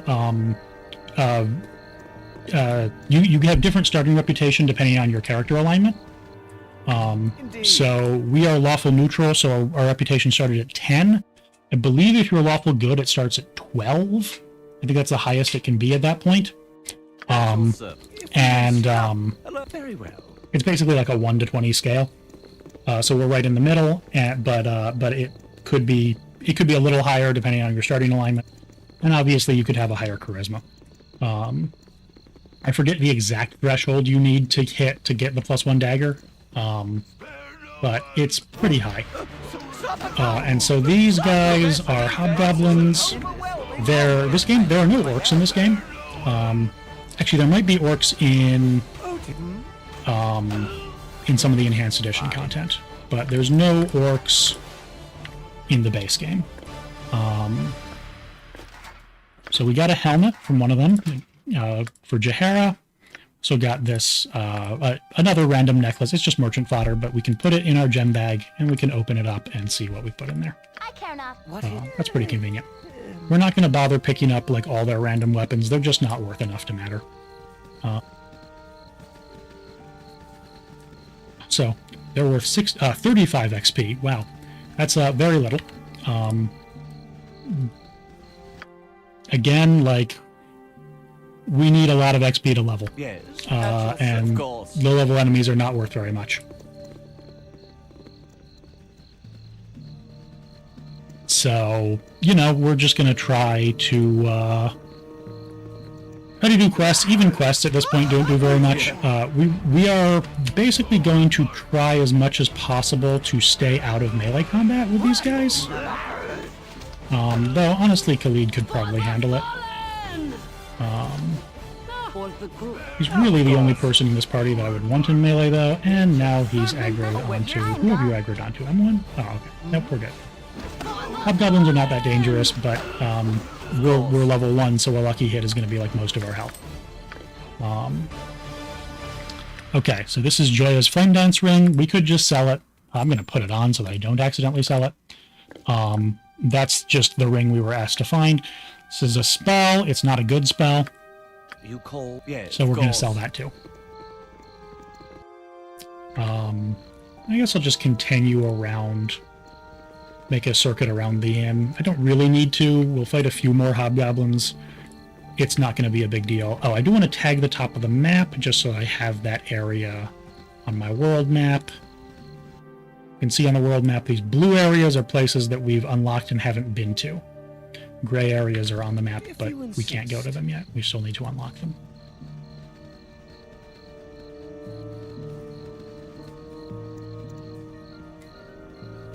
So not that much to talk about when I'm just walking around, which is one of the reasons why I don't really plan to do... I guess I should explain. I'm not going to thoroughly explore every nook and cranny of this game on stream. But I will try to go through like, you know, sort of highlighted parts. Obviously I wanted to do the beginning of the game on stream. And I want to sort of go in for like, you know, major plot dungeons and stuff like that. But a lot of the random wilderness exploration, I'm probably just going to do off stream. Maybe, I don't know, save it to a video or something like that and upload that. But I'm not going to just... It's just not that interesting to watch me traverse an area for like 3 hours, so we're not going to do that. I'm going to try to make sure the streams are a little more exciting than that.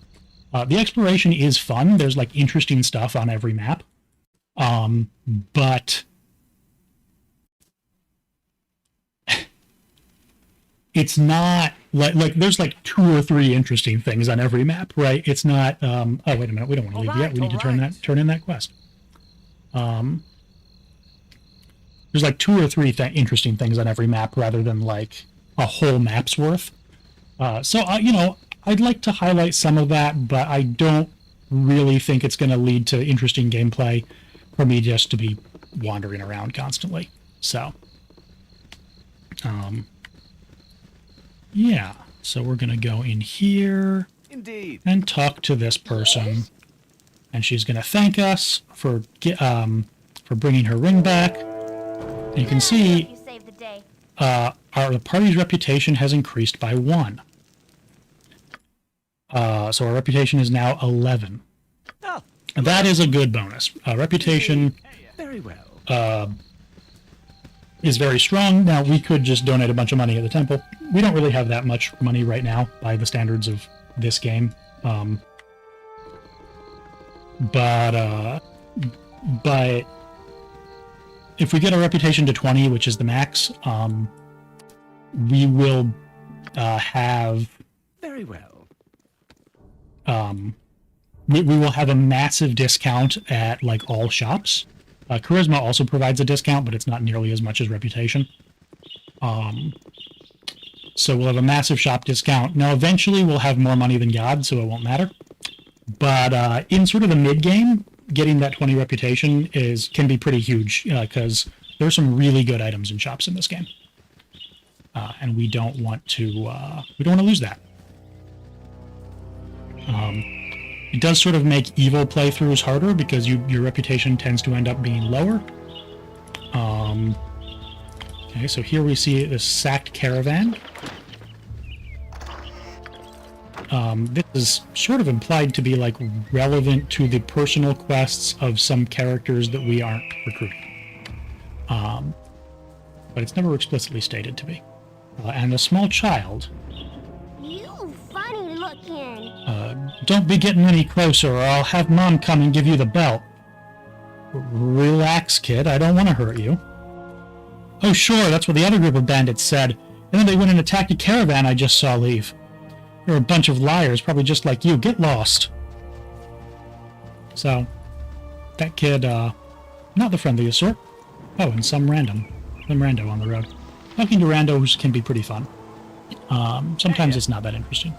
So this guy's just, right, mustache to Baragast I must. Governor Kaldath must be told of the extra troops being sent his way. Baragast is to be garrisoned in case of Omnian attack, though has denied such intent. Of course they would deny it. The stakes make way for the messenger. So is another, like, city-state, and it's actually, like, sort of the parent state of Nashkel, the city where all this mining business is going on. So let's go to Baragast, which is just another town. What do you need? Okay. Need directions? You seem a friendly sort, so I thought I'd offer my service as a guide. What do you need from the town of Baragast? We don't really... I wish I could just exit dialogue. I don't know. Do you have a good smithy? We have the best smithy in all the realms. Taram Thunderhammer Wheeler, I don't know. Runs the Thunderhammer smithy in the eastern side of town. He has a few exceptional items as well, though you should also check Feldapost's Inn. They carry trophy items, though you had best be rich as kings. Feldapost's Inn is in the west, closer to the south edge of town. Thanks. So in the Enhanced Edition, on the map, there are these map markers pointing out a bunch of stuff. Oh, hey, so this is Landrin's home. This is the place that was it's infested with spiders. And this is Firebead Elvenhair's house, so we haven't left him behind. We'll just not mention that the whole scroll thing, that we, went and got his scroll and then used it up. Don't mind me. We have a few things we're going to do here. Fine. So one of them is we're going to get the intro for one of the Enhanced Edition NPCs. We're not going to actually get her in our party, but her intro still happens. They're a little more, some people would say, invasive than the basic NPCs. I feel like that's being a little harsh. They're just like, the NPCs in the base game are just like standing around. So it's probably for the best that they have a little, the Enhanced Edition NPCs have a little more of an intro, but it is a little awkward if you don't plan to get them in your party. You! Hey, so this is Nira. Yes, you! I don't see anybody else around here.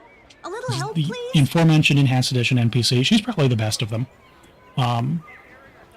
She's a wild mage, which is very interesting. It basically means every time she casts a spell, there's a 5% chance that something will go horribly wrong. Or maybe right, but usually wrong. There are reasons why wild mages are actually good also. They're quite good if you have the ability to reload your game. But if you're doing like a no reloads playthrough, they're just avoid them like the plague. They're fun though. They're a lot of fun. Yeah, what do you need? There's bandits. Vicious magic bandits. And they must have gone to advanced bandit school or something. They're trying to capture me. Spellcasting bandits? This sounds like a tall tale. Listen, I'd love to give you a really long and detailed explanation of what's going on, but oh look, we're out of time.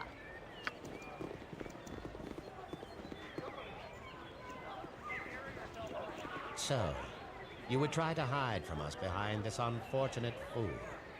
Your cowardice proves as deadly as your reckless magic. You're the one trying to capture me, and I still don't know what you want, so I'd rather not let it happen. Get out of here before me and my new friends decide to eject a fist into your mouth. You there, stand aside and give me the girl. Surely you won't risk your life for a stranger. Okay.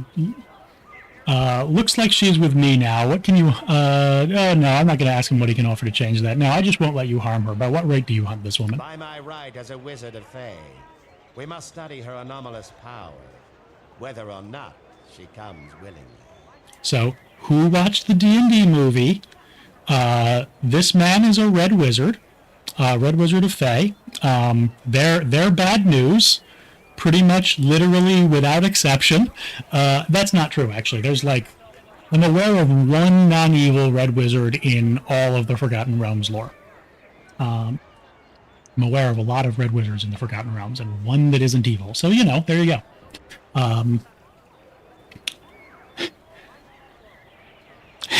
Back off before I see whether you're as red on the inside as on the outside. If you wish to die for this wild mageling, so be it. Away with you, you pompous creep!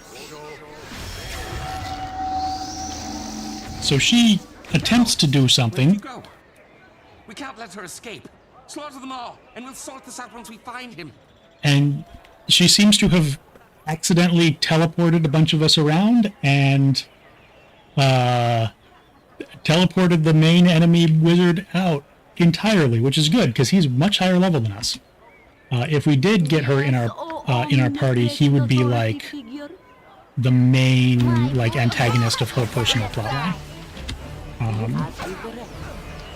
So these guys can be nasty, but we've kind of wrecked the wizard. So this is going about as well as that went very well, actually. I am really sorry about what just happened. I didn't want to involve you, but if I hadn't run into you when I did, they'd be elbow deep in my brains right now. So in this game, most of the time when you hit a spellcaster while they're casting a spell, they just lose the spell. It just doesn't go off. And we managed to hit that guy while he was casting his initial defensive spell, so he went down like a chump. If you don't manage to do that, that fight can go worse. What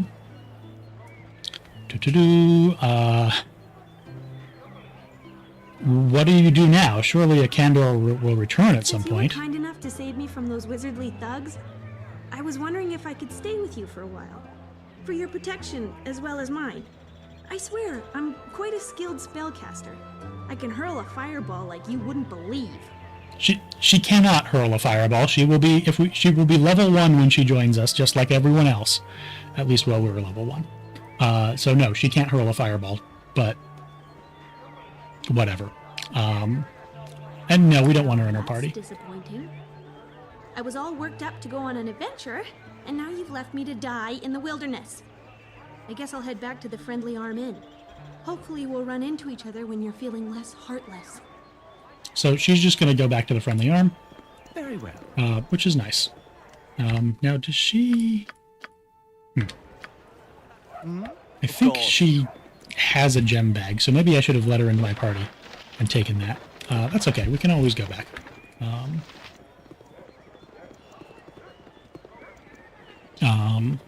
But she actually has some very minor magic items that we could have taken if we accepted her into the party and then kicked her out. But it's not really enough that that's really worthwhile.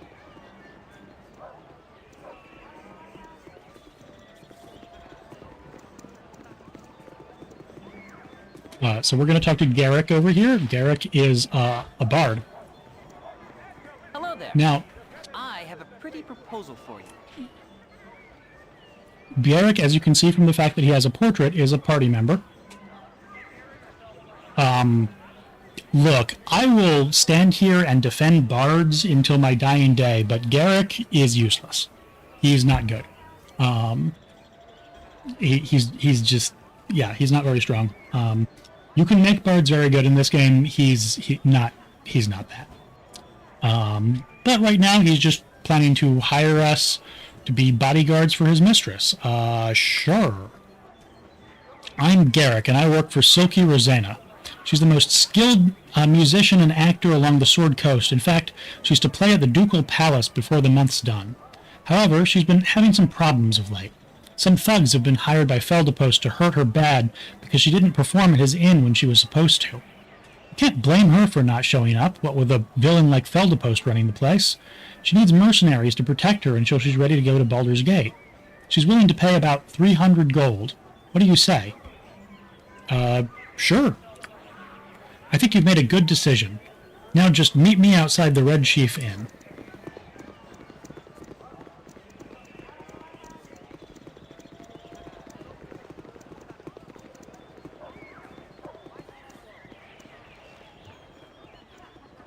Don't really know why it cutscene walked us over there, but or what? I mean, Nature's servant awaits. it did it because that's what it does, but I don't know why that's what it does. Good as done. If you insist. Okay. Greetings, mercenaries. I am Silky, Thespian extraordinaire. So, Garrick, these are the only mercenaries you could find. I guess they'll have to do. You look to be worth about 300 gold. That's what my little Garrick offered you, isn't it? I offered them 300 gold, just like you told me. Well then, I assume that Garrick has explained what your duties are. You must simply dispose of the ruffians when they come to threaten me. They shouldn't be too hard to deal with, but I would advise you to strike fast. Whatever you do, don't speak with them. One of them is a mage whose mystic words can sway even the most wise of men. So, red flag number 1. And someone is like, hey, kill them without talking to them. Oh, the commoner kind of got him stuck in the cutscene. Whoops. Here they are now. Feldepost thugs. Strike when I tell you to. Greetings, Silky. We're here as you asked, and we have the... Do not try to threaten me. I won't be easy prey for you to beat on, and I've brought friends. What are you talking about? We're here with the gems that... Shut up! There will be no weaseling out of this one. Strike now. Kill them all. Stop this madness. We won't murder those who are obviously innocent men. Our deal is off. In any case, you're probably too cowardly to be any good in a fight. I'll deal with them myself after I deal with you. So now Silky attacks us because we didn't attack the people that she was saying were threatening her and were obviously like her business partners. Once again, we've hit her in the middle of her defensive spell. She's very powerful, she's a high-level mage, but so far our track record of swiftly dealing with mages is very good. So, she has a potion of invulnerability, which is quite good, actually. It does not make you totally invulnerable, but honestly, it's sort of close enough. A really good defensive potion. We got 400 gold instead of the 300 she was going to pay us. We got a quarterstaff, which is magical and unidentified. And Jaheira leveled up, because she gave like 900 XP? Yeah, 900 XP, which is, remember that hobgoblins were giving 35, so 900 is a lot. I'm gone. Hello there. We thank you for stopping the evil witch before she killed us. Here, take this as a token of our appreciation. We also got a potion of defense, which is like, what if the potion of invulnerability was a little worse, but still pretty good. Actually, I don't know who should have that. We'll give Jaheira the healing potions.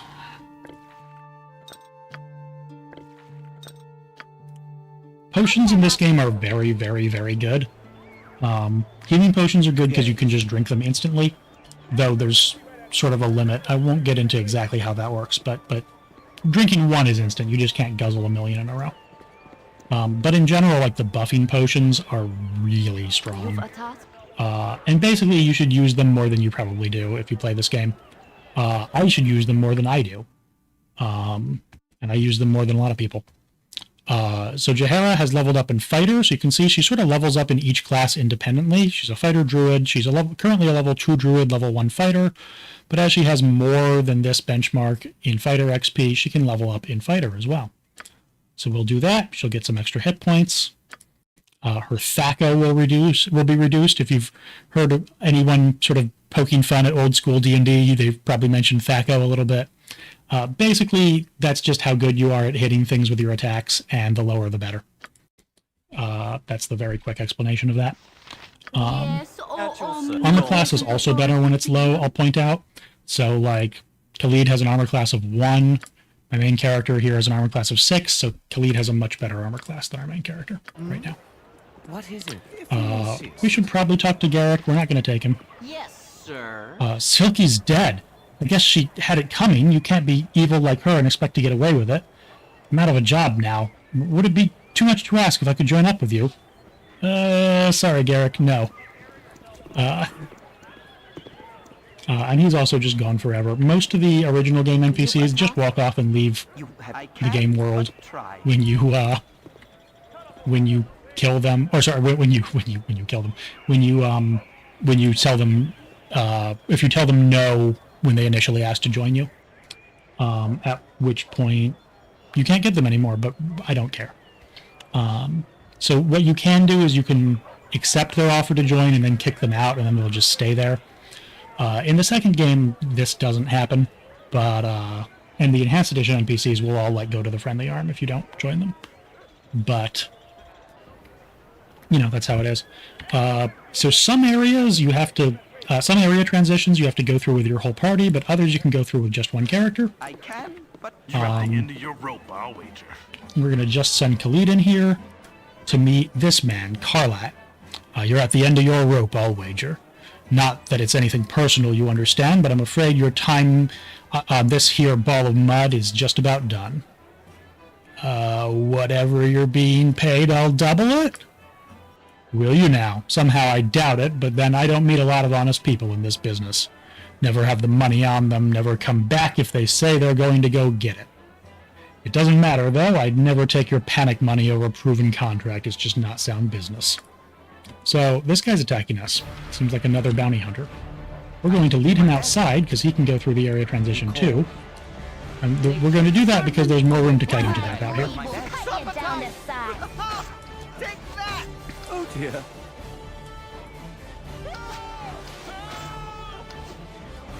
Truly the most valorous way to defeat your enemies. But again, we're mostly level 1. Like, Jaheira's solidly level 2. Oh, you can see his circle has turned yellow, so he's just suffered a morale failure. Which basically means he's panicking and will mostly run away. Okay, we don't really need his chainmail, we don't need his medium shield, but we'll take the letter and the money. Another bounty notice. Bounty on us is up to 350 now, so it's going up. Yes.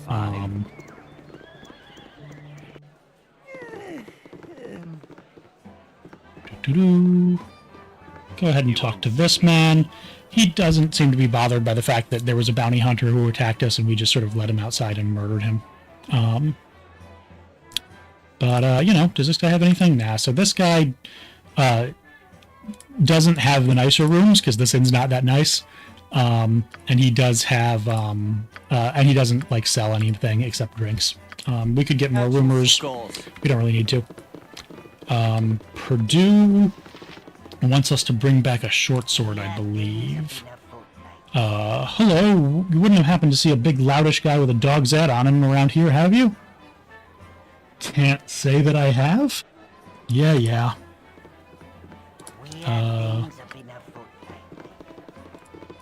Yeah, so at some point we can find a short sword for this person or something. I don't remember. Indeed. It's not very important. Is there anything up here? I don't think there is. Glad to meet you, friend. You know what? This person is not important. Let's take a walk. Fine. There's not that much interesting to do in Baragast, frankly. We've done most of it with that Silky encounter. That's certainly the most valuable thing that we can do here. Actually, we could go over to the Burning Wizard. Purdue's short sword is just a normal short sword. I don't have any problem giving that back once we get it. But this place has this guy, this Zhurlong fellow.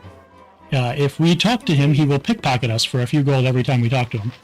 And he will give us a quest to go find some boots of stealth. You want some whiskey? And it's another one of those quests where the reward he'll give us is way worse than the magic item that he wants us to give him. So if we find those, we're just going to keep them. And then up here somewhere, they added this in the... This is another one of the few items added by the Enhanced Edition. There is... Nope, not that one. It's just a gem. Where is it? Here it is. There's a mace. The magical mace. It used to be that mace was unbelievably overpowered. It was literally the best weapon in the entire game.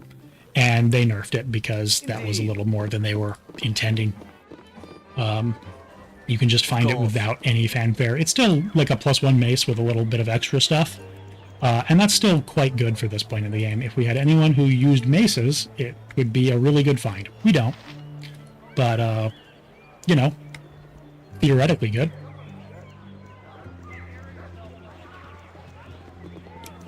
So the Thunderhammer Smithy here, we were sort of told about this by the guy who demanded to give us directions at the beginning of town. Come on, everyone. Sometimes they sort of body block each other and don't go into the area properly. There we go. So this is this main smith guy, and he's a store. He can identify like weapons and possibly armor. I'm going to have him identify this. So yeah, so this is a +1 quarterstaff. Nothing to write home about, but any magic weapon is a good one at this point because, again, level 1. And the Stupefier, which has a small chance of stunning a target for 1 round, 10% chance per hit, and they get a save. It's pretty, like, that's legitimately good. It's just not very likely to go off. Probably only about a 5% chance after their save is factored in. It used to be like a 25% chance of sending them for like 1d4 rounds with no save, and that was completely absurd. It is worth 750 gold, so we could sell it. Chad is asking which NPCs use maces. Let's see. I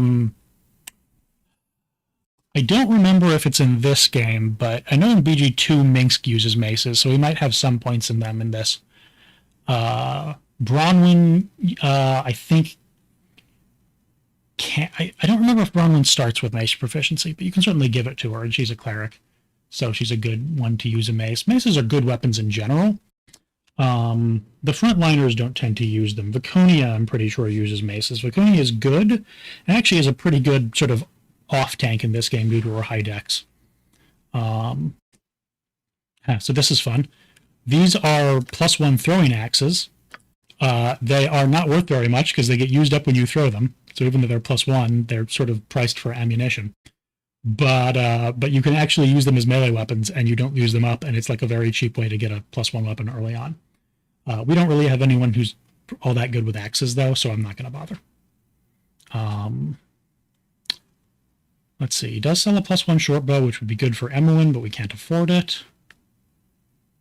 +1 sling is weirdly cheap, just 150 gold. Slings are perfectly fine weapons. They're not one of the better ranged weapons, but, well, I don't know. They can be if you've got a really high strength, but Jaheira doesn't. But their druids are very limited in what range weapons that she can use, and while fighter druids don't have to obey the druidic armor restrictions, they do have to obey the druidic weapon restrictions. So I'll go ahead and buy her the +1 sling because it's cheap. This +1 longsword would be very nice, considering we have 2 longsword wielders. But I can't afford it right now. Plate mail would be nice, but we can get better anyway. Some +1 shields, which would be very nice. Full plate, 9,000 gold. Casual, over 11 times as much money as we have. Full plate is very, very good. We might buy this set. I don't know. I haven't really thought about who needs armor and how we're going to armor them. Probably not. Certainly not right now. We have nowhere near the money. The Shadow Armor +3. This is +3 studded leather armor that gives a small bonus to the Hide in Shadows skill, which is basically stealth. This is really good thief armor. We're going to be probably buying this much... I almost said we're going to be buying this much later for Emmeline, but actually no. That's not what's going to happen. So we probably won't be using that. But it is good thief armor. Oh, ammo belt. That's actually genuinely useful. Lets us carry more ammo. It's like the gem bag for ammunition. The army scythe is the best crossbow in the game. It gives you an extra attack. That's just really good.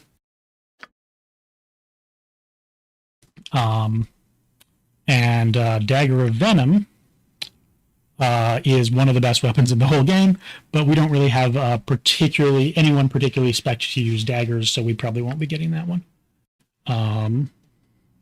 I don't know. I could actually spec Jahara into it. It wouldn't be a bad plan. So I might do that. There are some really good daggers. This is the best one. And you just buy it here, but it does cost 15,000 gold, which we don't have. Chat is asking, how does everyone have so many hit points? Yeah, so by default, you just start with your, maximum hit die. So for Khalid, who's a fighter, that's a 10, plus his constitution bonus, 2 hit points, which is plus 3 from his 17 con. So he has 13. Emmeline, it's a d6 plus 2 for her 16 con, so that's 8. These are the two that are sort of straightforward. Jahara has so many hit points because she's level 2. So she has 2 levels of hit points. My main character has so many hit points because of the Find Familiar spell, which adds half of the familiar's hit points to your maximum. And I just have it sitting in my inventory rather than running around, because if it dies, I think I permanently lose a point of constitution or something. So we just cast that spell once. We'll never cast it again. But it's just giving us plus 6 hit points. Ah, hello. Very well. So this guy basically has a lot of stuff we want and can't afford. So that's a little obnoxious. One day, maybe. In fact, Fine. I don't really okay. These are not good weapons for this party, right? There's no good, I don't want to use a +1 staff. Though I'll give that to Jahara, I guess. We don't have the, I'll just leave that on the ground. Jahara has 1 pip in staves, even if it's not her best weapon. +1 weapons, I could sell them, but some enemies you need magic weapons to hurt, and also magic weapons don't break. Remember, a lot of melee weapons in this game. Yes. All the metal ones that aren't plot items, minus a few special ones like katanas, will sometimes break when you swing them. Very well. So Fine. magic weapons being +1 weapons being invulnerable is really nice, unbreakable, and plus there are just enemies in this game that require magic weapons to hurt. Oh, actually, wait a minute here.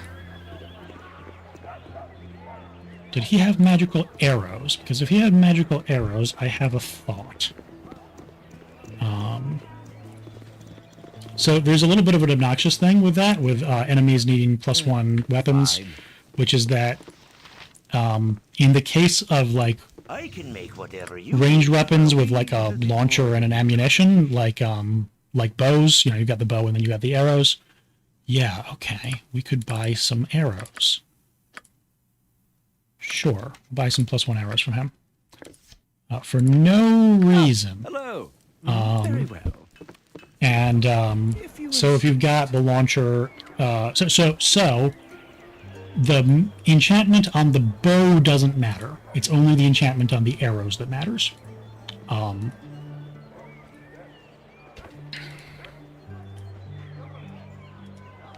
Which is a little obnoxious because it means that you use up arrows. So your ability to hurt things that require magic weapons is itself a consumable. Now that said, we will end up with dramatically more magic weapons than we could possibly need, or magic arrows than we could possibly need in this game. Right on the last ride. Better to have let the land So grow I'm wild. not that worried. We are going to try to lure the spiders out here. You can see, remember, this is the house we were sent to clear out a spider infestation. Spiders are kind of bad news. Oh, that's not good. So they popped out surrounding Khalid. There's a very high chance that this goes very badly. Yes. Oh dear. Khalid saying "oh dear" there was very apropos.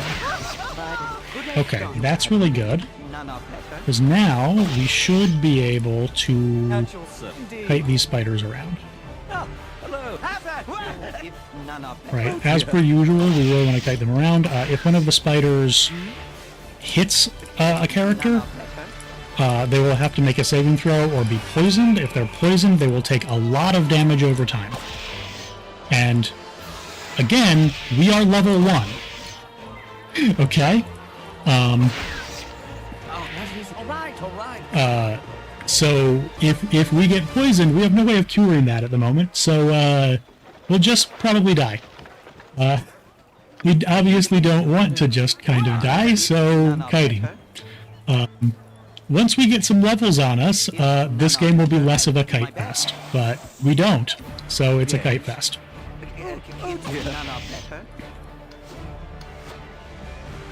I say that, but of course, there are, even in the late game, there are some enemies that I will not fight straight up. Like, I've got to show off some point in this playthrough, I've got to show off fighting Dritz. And first, I will show off what trying to fight Dritz fair is like. And boy, if you thought that ogre stomped me flat, seeing what Dritz does to like an endgame, fully kitted out party is, it's a whole thing. So we're just doing some inventory management. Yeah, so I'm just trying to keep some magic weapons on the team. Yeah, I'll give that to Khalid, actually. Because even a magic weapon you're not good with, you know, sometimes that's just your only option to hurt something. I did not mean to go through that door. If you insist. You call?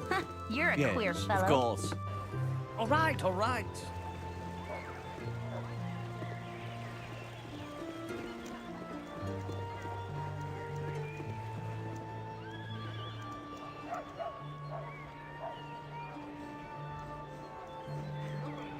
So we were told a couple things about Felderpost soon. So there is a conversation that will start like the moment we get in here that I do not remember the good way to navigate. It's weird. Chad is asking, can I attack Elminster before he wanders off? I believe so, and I believe he's just invulnerable and wanders off anyway. It's been a long time since I've tried, so I might just be wrong about that. Now, get out. I don't like your type in here. You tell him, Marl. So if we talk to these guys again, Done had enough of this. I may or may not, talking to me. Oh no, he just forced talk to us again. Interesting. Yeah, so there was a funny interaction. Yeah, in this game, Elminster is like a 30th level mage or something. Actually, I think he's 25th or something. So he would completely, absolutely, like, demolish us. It would, like, he could probably kick all of our asses with his staff.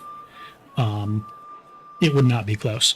However, there's a funny interaction with him once you know who he is, like, towards the end of Baldur's Gate 2, when he's basically like, yeah, even I would mess with you at this point.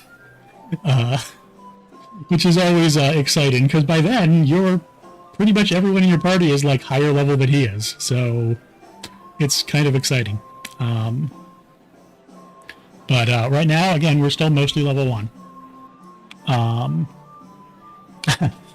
Yeah, well, you know, if we interrupt every spell he casts, admittedly, it could be good, but we have not fought any mages who fight the way Baldur's Gate 2 mages fight, and I suspect he would fight the way they fight, which means we would die instantaneously. The mages in this game tend to be powerful, but not that smart. They don't really pre-buff or anything like that. So, let's see. Yeah,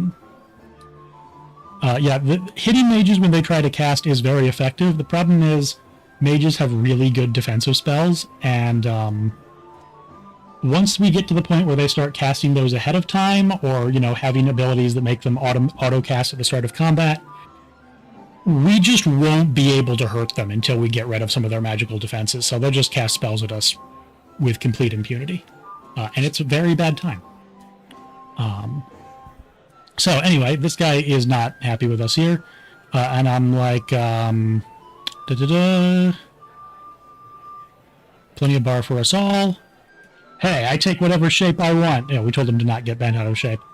I'm sick of you freakish adventurers going out, consorting with God's knows what, and dragging your trouble back into my hometown. What do you say to that?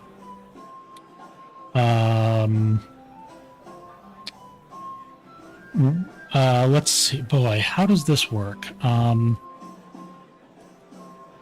Oh, whoa, go easy. Let's keep it friendly. How about I buy you and the rest of the bar around? I ain't your friend and you ain't mine, and it'll be a cold day on the 9th plane before I drink with the likes of you. Best you keep your filthy dungeon money to yourself. Better yet, how about you? I put you and your dead money back in the ground where it belongs.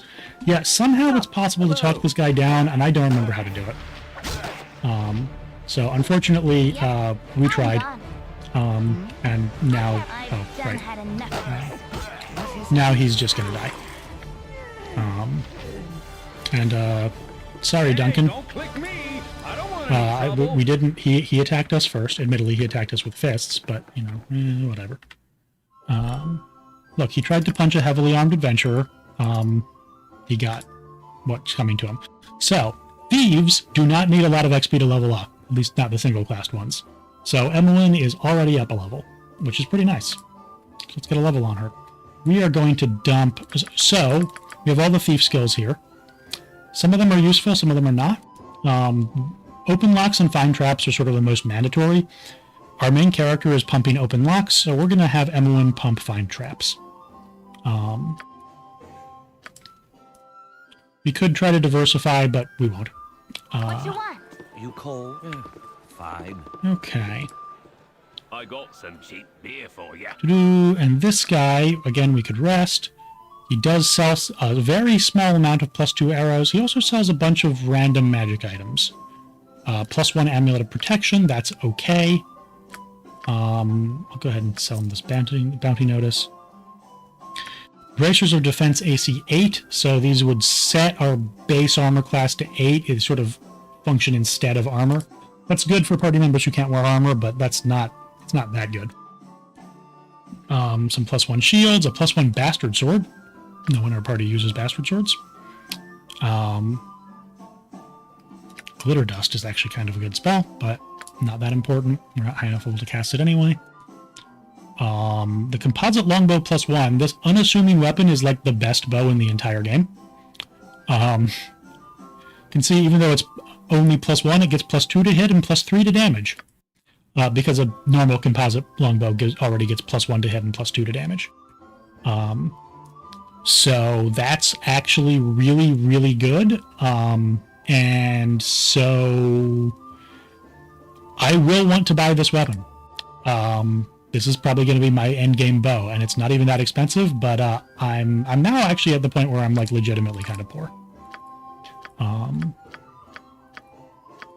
That won't last. You know, we'll get plenty of stuff to sell, but yes, if you insist. But we are.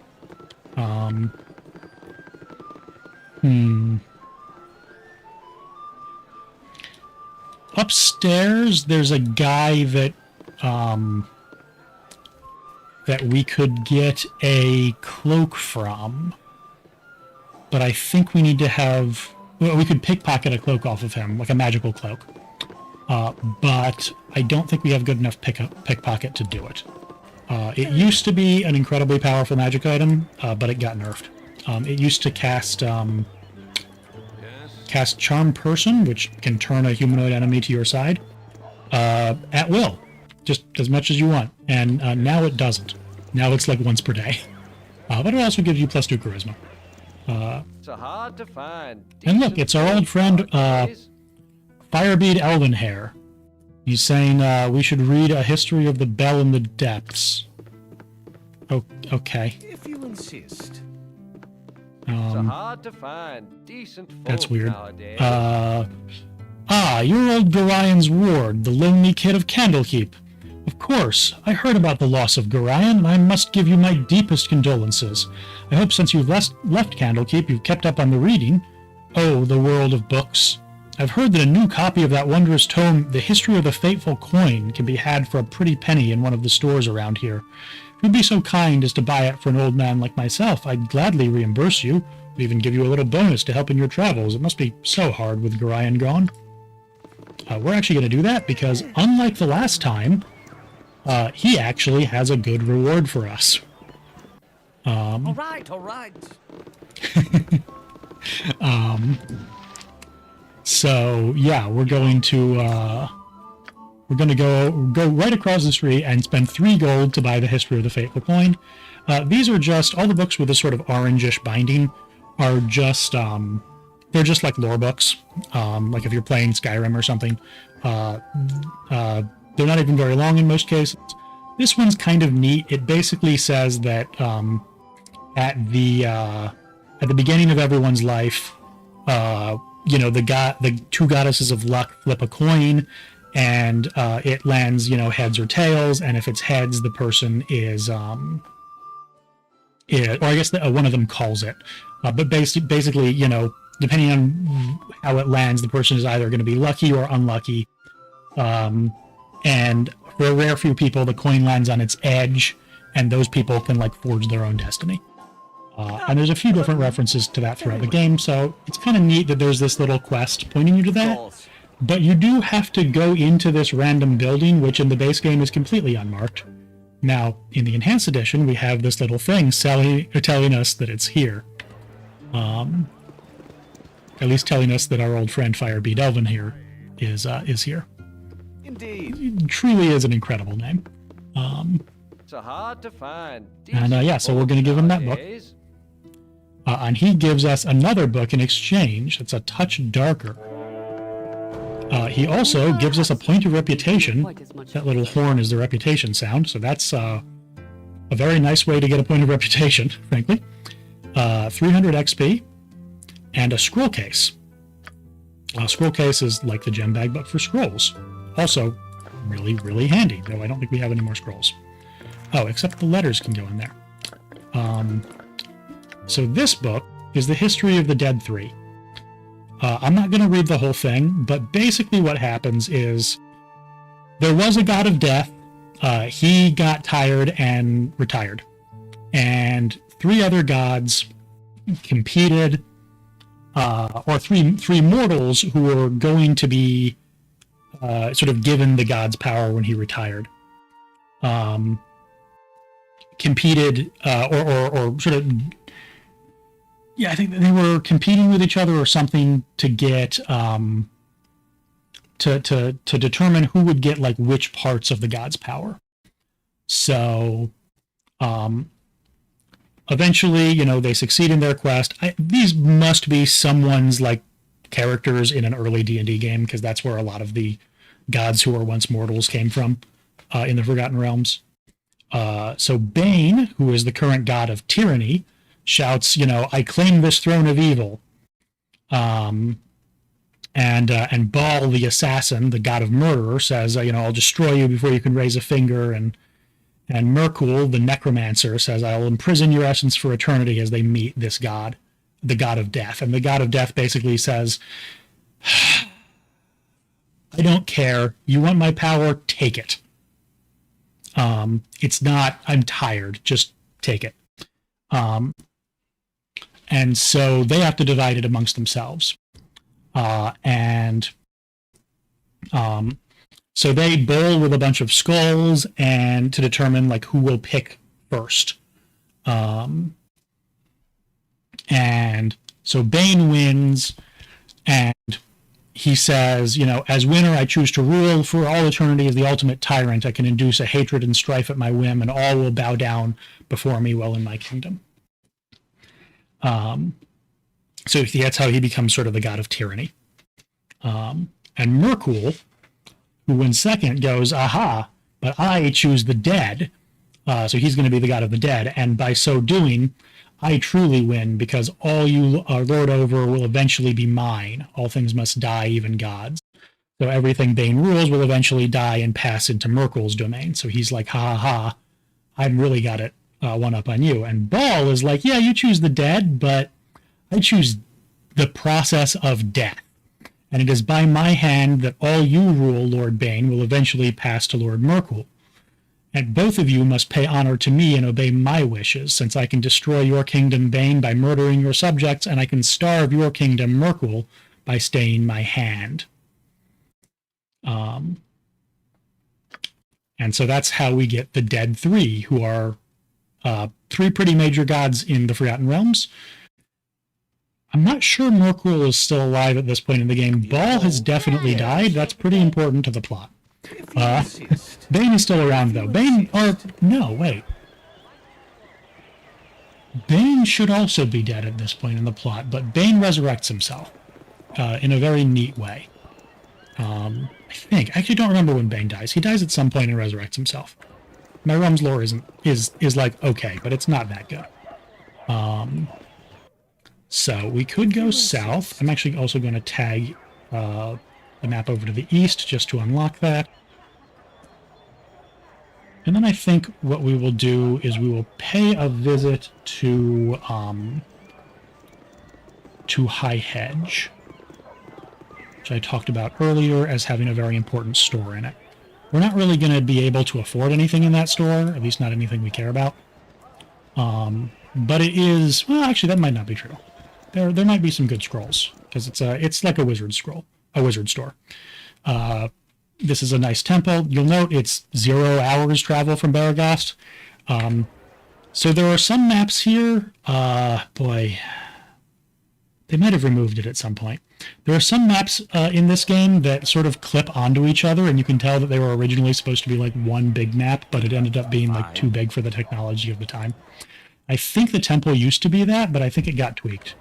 I think there used to be like a little bit of the temple platform like right here in this corner. But I guess it got edited out or something in the enhanced edition. Anyway, we're going to go to High Hedge. So, what can we do here? Nature's servant awaits. At your... Fine. So, this place...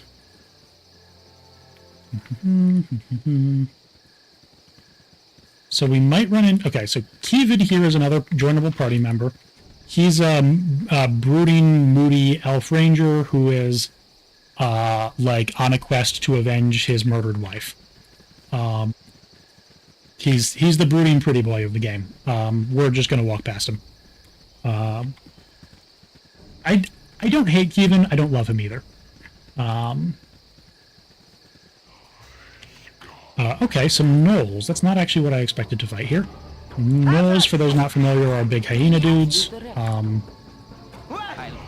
They're, as low-level enemies go, relatively dangerous, but still not that dangerous. Oh, and that was that's right. Yep, this way. Indeed. So that guy has, remember that Purdue guy was talking about something with the head of a dog. Well, gnolls have hyena heads, which is apparently close enough. And so that one dropped Purdue's short sword. Which is just a normal short sword, but like holes, because it's a plot item, it's unbreakable. So I guess we'll give that to Emmeline. I'm not going to get rid of her normal short sword, because I'll probably actually just turn that one in for the quest. It's not going to be worth much, but neither is a non-magical short sword, even if it's unbreakable. Okay, I'd rather have you attacking Khalid than anyone else. Okay, Emmeline, please scatter. You can see, as I kite, I'm pausing a lot. Not everyone plays the game that way, but it is sort of the strongest way to play the game, usually. Just lets you micromanage. So you don't have to be like a professional StarCraft player. Which I am not. I played a little bit of StarCraft, and I like it, but I'm not good at it. Bears are non-hostile, but will go hostile if you get close to them. They're weirdly slow-moving, so they're actually pretty easy to kill, and they're worth okay XP, but I'm not going to bother. I'm a little surprised we haven't... Okay, there we go. I was about to say, I was a little surprised we hadn't run into any skeletons, and then we ran into some skeletons. Yes. So that's fun. These are weird skeletons for a couple of reasons. One of them is that they drop, or they use like throwing daggers, and like nothing in the game uses throwing daggers. They also drop their skulls, which feels very random at this point of the game. But we actually need one skeleton skull for a quest we'll probably do a lot later, so I'll just go ahead and take that now. This is a scroll of Ghoul Touch, which one of the gnolls dropped. I don't know, it's probably not a complete garbage spell, but it's not a good spell. What is it? Probably we'll just sell that. Throwing knives are a weirdly good weapon, but there's no, like, there's basically no magical throwing knives in this game, so unfortunately they end up being pretty bad, in spite of, like, theoretically actually being incredible. Okay, now we are going to get out those +1 arrows. What is it? What am I doing? You're not the one I want to send in here. So this is another area where you can send just one party member in. And so this is like a little mage place. Like it's like some wizard's sanctum. And we'll talk to the wizard, and once we do, his guardian golems will go non-hostile. But for now, they are hostile to us. And instead of going and talking to him, we're going to lead them outside.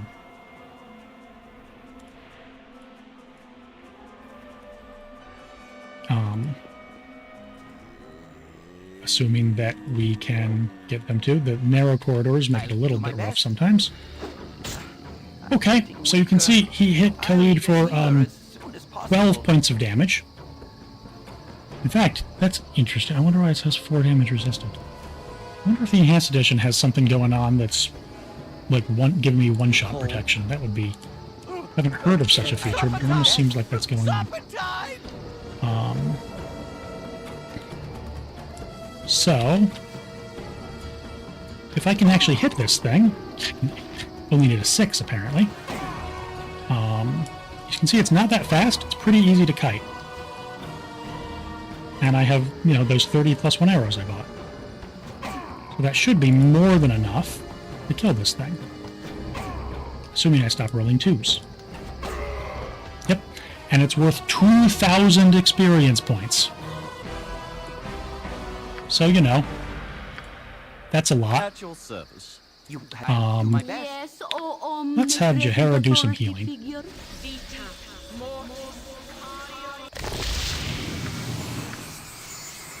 So Cure Light Wounds Cure Light Wounds is the first level Cure Wounds spell. It just heals a flat 8 hit points. So there's one more golem we're going to lure out on the other side here. See, a lot of stuff in this game does not give nearly enough XP for like how difficult it is, but some things give way too much XP for how difficult they are. And so we're going to take advantage of that. If we can stop rolling 1s. Oh dear. Which apparently we can't. You'll know that characters play like special voice lines when you roll a 1. Okay. And killing 2 things that are worth 2,000 XP apiece was enough to level Khalid. Our poor main character, XP is being split to 3 different classes, so he's still not up a level. Khalid gets... it's a good hit point roll. Khalid gets a bunch of hit points, but nothing else on this level. You don't get a ton of class abilities as a fighter. Fighters are good, but you don't get a ton of, like, cool, usable abilities. Okay, so now that we've just completely murdered this man's guardian golems for, like, no particularly good reason, we're going to have a chat. And he's going to say, I don't have much patience for strangers on my property. Do us both a favor and move along. Unless, of course, you have magic for sale. From the looks of you, you couldn't afford the items I have for sale. I'm going to talk to him again. I sincerely hope you have some reason for bothering me. I've already stated that I wish you to leave. I'm just going to say, rumors speak of a powerful mage that lives out here. If it's you, I'd like to speak with you. Rumors? Bah.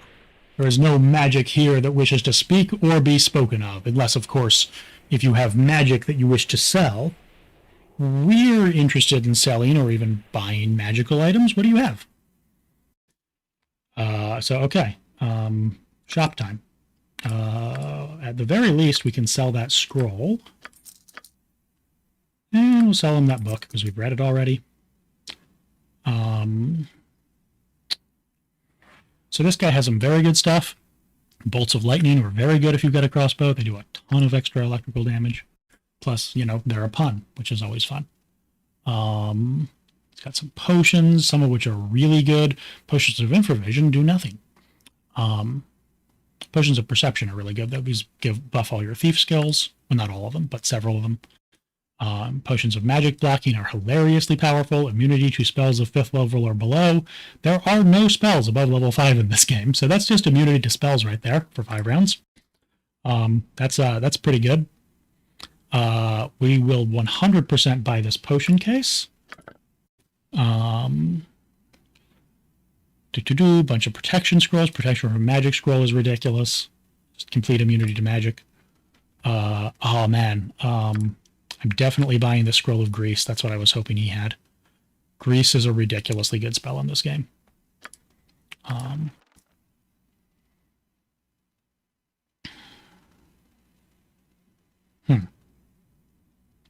made a mistake. I should have bought that protection from petrification scroll instead.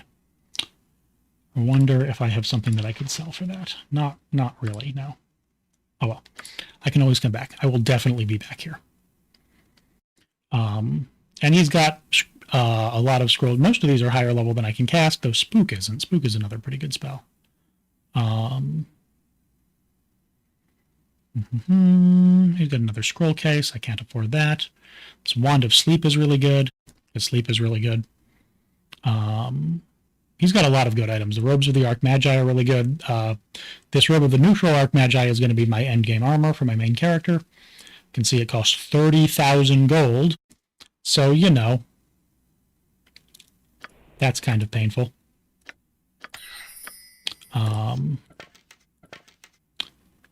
Yes, at your service. Very well. There's one other little building in here. So we weren't able to get very much from him. We did get a potion case, and that was probably worth it. And obviously the XP from his golems, which was very nice. Hello, pal. All right, and we have this guy who wants to do a heist. Permidian Stark. Whoa, slow down. I'm trying to plan the grandest of heists here. With all your tromping about, I can't hear a word I'm thinking. Heist? That's not particularly noble or legal of you. Fine then, I'll let you take care of all that noble and legal stuff, and I'll get on with being a thief. Now get lost. Fair. He's just trying to rob the mage, the same one we just talked to, and was like trying to figure out how to get past the golems or something, and I mean, we just murdered the golems, so I guess maybe he'll be successful now. But we're not going to rob him. We'll just buy his stuff for exorbitant prices later. It's worth it. Somewhere up here, there's a little house. I would like to get there. Also going to tag the edge of the map. Yep. All right. There's a lot of just random wilderness areas in this game. Many more than in Baldur's Gate 2. Which sort of makes sense given the level ranges. When you're like level 1 to 3, this game goes to a little lower than level 10, depending on your class. When you're in this level range, random wilderness areas and the stuff you find in them could be fairly significant. When you're like level 15 and 20 and stuff like that, your chances of finding anything relevant or challenging in a random wilderness area are a lot lower. So there are fewer of them in the second game. Some people liked that change and some people didn't. I think it's generally, hey, here's what we're looking for. I think it's generally a good change. Oh, a giant spider. My favorite. Yes, oh omnipresent authority figure. Now remember, if this thing hits anyone in our party, they will probably die. Can I help you? At least if they fail a saving throw. As you direct. Fine. Yep, I'm gone. Take that! And that, again, is why you kite. You can have a lot of trouble playing this game by, like, trying to just face tank everything. And, Of course. It's just not good. At least not at this point in the game. All right. There will come a time. Yep, so we succeeded that. We get an aquamarine gem. Indeed. I don't remember how valuable that is. So I don't remember if that's going to let us buy anything of value. Oh, look, and we got some knolls. Or at least a knoll. Yes, all the group. Yes. You did none of that. At your service. Oh, My blade will cut you down to size. Ah, hello. Again, just have it set to auto pause when a weapon becomes unusable. In that case, it was because I ran out of ammo on one of my 3 stacks. What is it? My other stacks have plenty of arrows, so it's not a big deal. Arrow management is a little obnoxious, but not that bad. It becomes sort of worse in Baldur's Gate 2 as your number of attacks can really increase, and you just start absolutely hoovering arrows at people. But you can also actually get some like infinite ammo range weapons and stuff like that to help with that. So. Why do I live in such a pissant town? Why do I live Come on, my dude. Sometimes he tells us to fuck off, and sometimes he doesn't. Alright, 75 is not, unfortunately, enough to buy the scroll that I wanted to buy.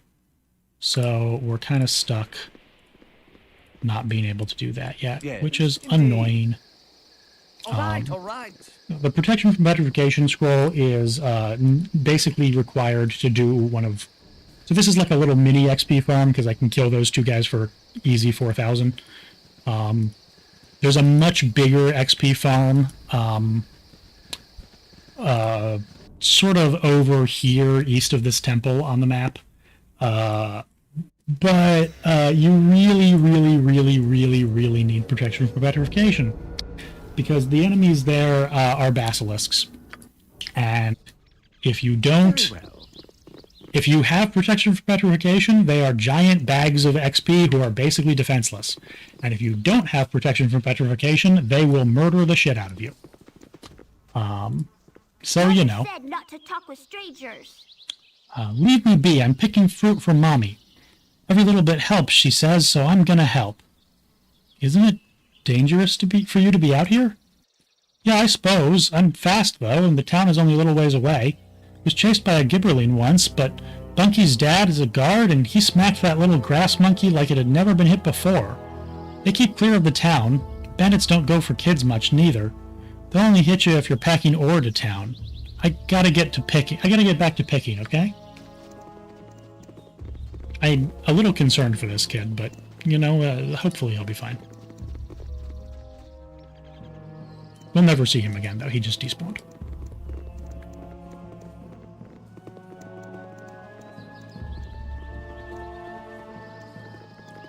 So we are, roughly speaking, making our way south to, You've a task? to Nashkel. Yes? This is an Ogron. They are not nearly as powerful as ogres. They're like orc-ogre hybrids. Hello. So Emmeline has just hit level 3 before our main character has leveled up at all. That's fun. Single-class thieves level fast, y'all. So we're going to get her fine traps to 85, which is the highest you need to get it to ever. What you want? There's like 2 traps in the game that require more than that, and it's just not. There's no good reason to up it above that.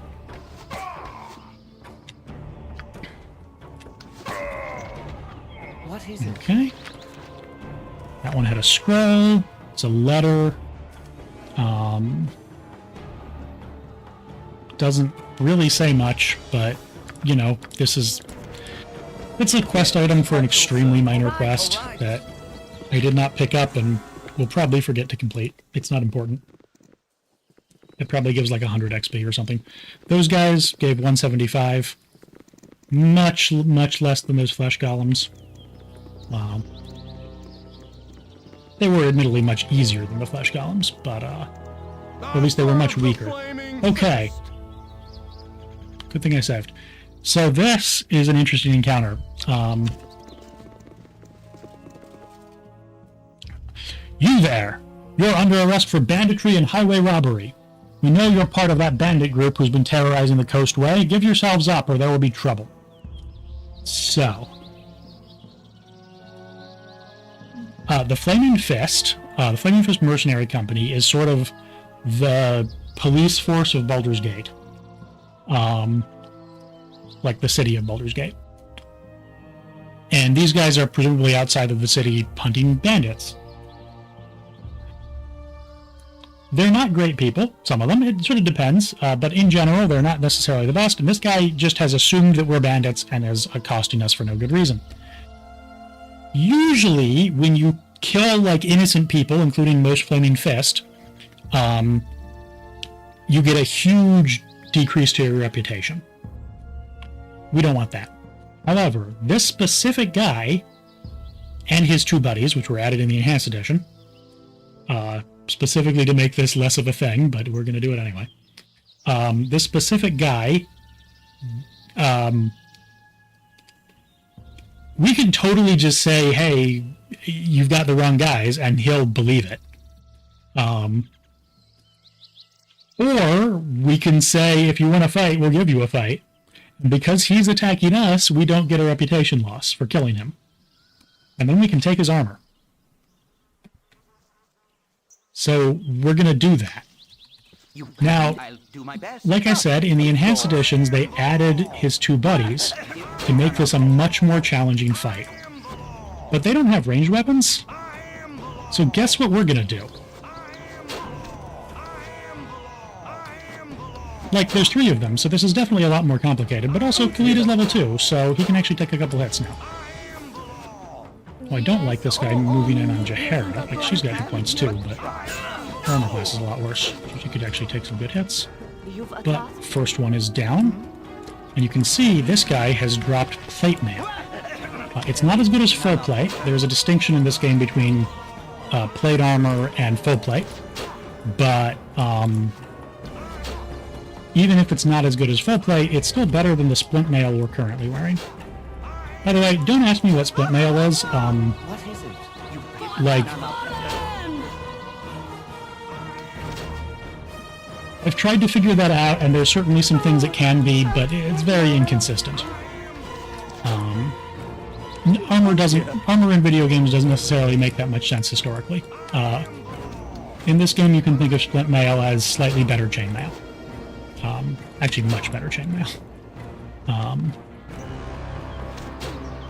But okay, so they're dead. They're only worth 15 XP apiece. But each one drops a suit of full plate. So, yeah. That's stuff we have now.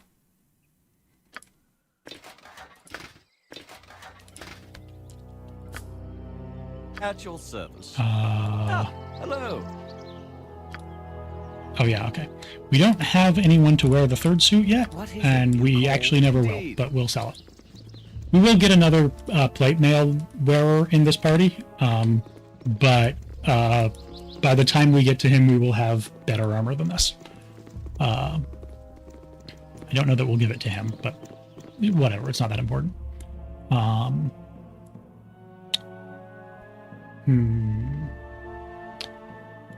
Probably looking at... Oh, okay. Gee, this is pretty cool. So when you're traveling between areas, it is possible to have wilderness encounters. So we were waylaid by enemies and must defend ourselves. In this case, it's a bunch of wild dogs. The good news is that wild dogs are pretty weak. The bad news is they're surrounding us, which means our usual kiting tactics are not going to work super well. Oh, also, Emlyn is fatigued because we have literally not rested yet in the game. And she's been with the party longest. So even though she has a good con, your con score determines how long you can walk around without being fatigued. Even though she has a good con, she's still gotten fatigued. Our main character has 2 for the same reason. So we should probably actually do a rest. You've a task? So yeah, I'll go ahead and do that. See, you just press the button and it goes, and there's a chance that we will get ambushed when we rest. We didn't, so that's good. and then everyone heals 1 entire hit point, and we get all our spells back, which means that the main character can now cast armor.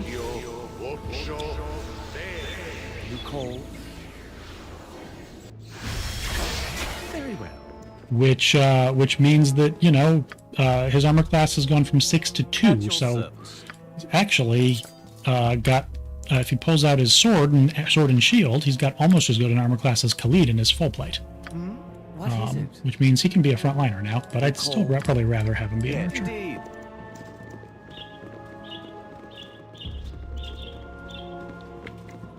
So I will probably get to Noshkul and like fight a bounty hunter there. Maybe try to meet Minsk. And that will probably be it for the stream. I'll do my best. Yes, Definitely want range attacks. Yeah, so one of these hobgoblins has a bow. I don't like that, because, god damn it, of course this guy drops a scroll of grace. Right after I bought. Oh well. It's okay. That's okay. So hobgoblins are not that dangerous. Hobgoblin elites are fairly dangerous, but these are not hobgoblin elites. But some of them have bows. The ones with bows are definitely way more dangerous. They get twice as many attacks as the base ones, and probably do a little less damage, but you know, not enough to make up for that. Plus, we can't kite them, so we've actually got to fight them, you know, relatively fair. They do drop ammunition for us though, which is very handy. We don't really need anything else. I guess I'll take a helmet. I don't remember if the last party member well, there's 2 more party members we're going to get, but I don't remember if the one who is a warrior starts with a helmet or not. Yes. As much as I know about this game, like, there's just a bunch of random information I don't remember because it's not that important, and whether Minx starts with a helmet is on that list. Whoop. Ah, yes, okay. This amulet, another random quest item for a very minor quest. We're just going to take it, because why not?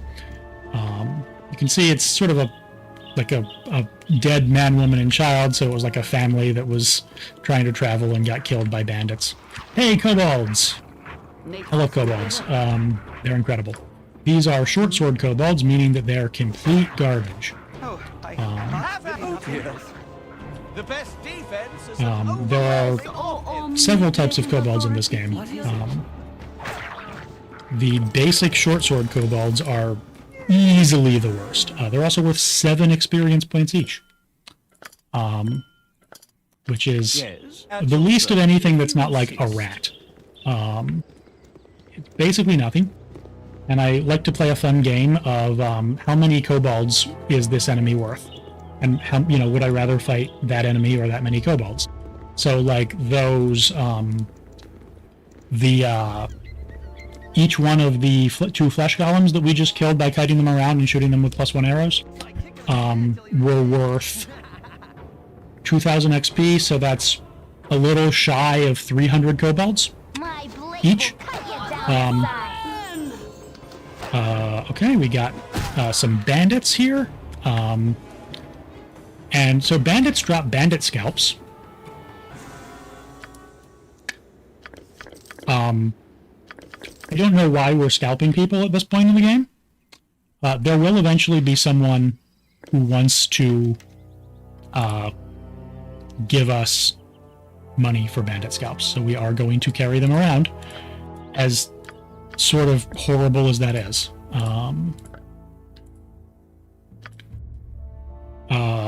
Jahara is up a level again, even though she's multi-class. She just starts with like a lot more XP than everyone else, including then her husband, which is really odd.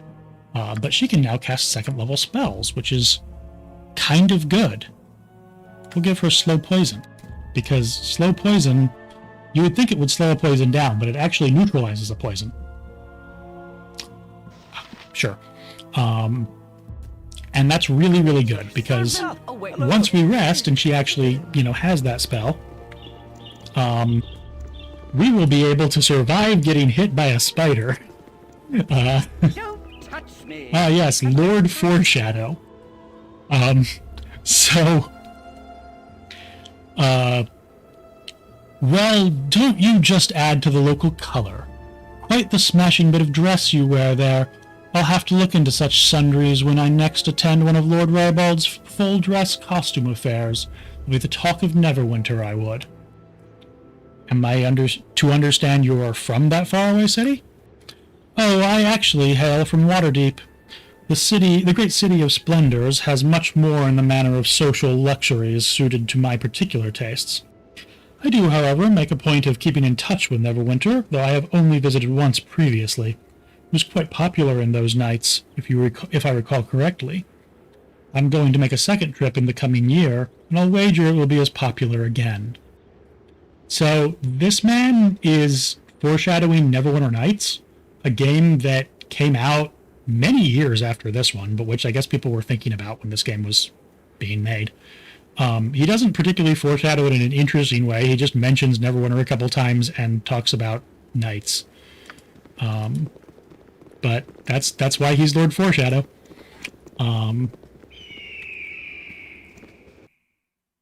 Okay, and now we can get to Nashkel, which is the place we needed to go. We're already, by the way, in like chapter 3 of this game. Like the chapters like completely fly by for like sometimes. With your hurried flight from Candlekeep barely behind you, the troubles facing the Sword Coast seem an unfamiliar blur to your fractured nerves. Gorion would not have you sit idle, however, and perhaps investigating local concerns will shed some light on your own predicament. How the iron shortage or the trouble in the Nashkel mines could possibly be linked to you, you have no idea. So, this is sort of our first hint that the Nashkel Mines thing is like main plot.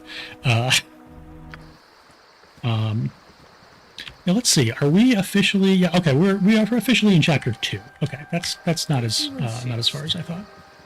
All right, so there's a bunch of things we can do in here. One of them is we're going to go down here to this little Pinxel Honey spot and find another one of those extremely good items that you can just find.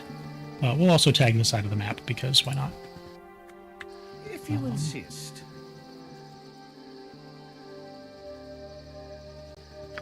Sure would be nice if our main character leveled up at any point, but this is the problem with playing a triple multi-class.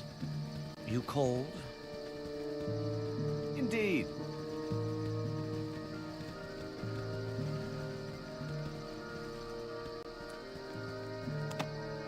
So, there is in here a couple things. A pearl, which is worth like 100 gold or something, and a suit of Ankeg plate mail. So, Ankeg plate is made from an Ankeg, which is a particular monster. It's like a giant green beetle thing that spits acid. They're very cool. They in this game, they have very high armor classes or very low armor, very good armor classes, and very few hit points, which makes them sort of very random enemies to fight. And they drop their shells. And if you take their shells to the smith guy in Baragast, he can make them into Ankeg plate, which is basically just barely worse than the regular full plate, but it's a lot lighter. And it's green, which is cool. And that costs a lot of money, and you've got to kill Ankegs. Admittedly, Ankegs are worth a lot of XP and are sort of fightable early on. But you can also just find one in this random spot in the field here. So, yeah. There you go, Khalid. Have some full play.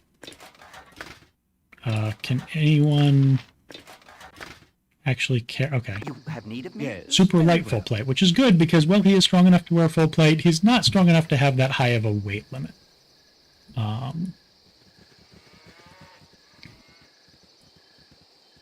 Which, you know, is a problem. I'm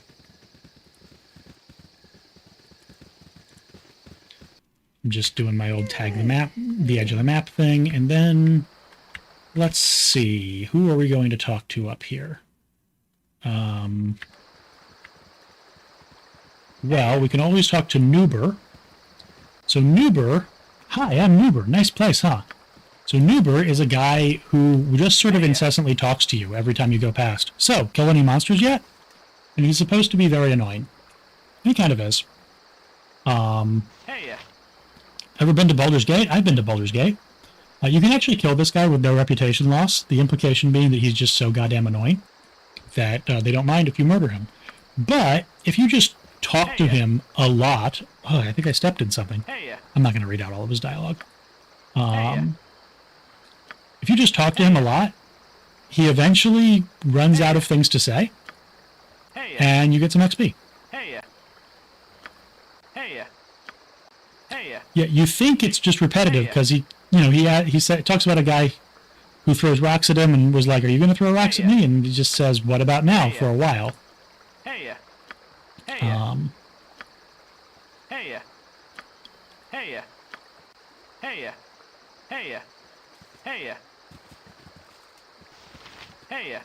A while.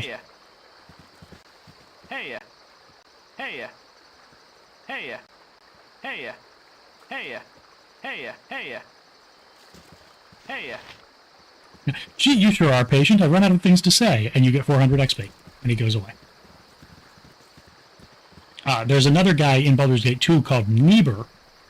Exact same idea, except when you run him out of things to say, he gives you some rocks people throw at him, which are some like 6 +2 sling bullets or something like that.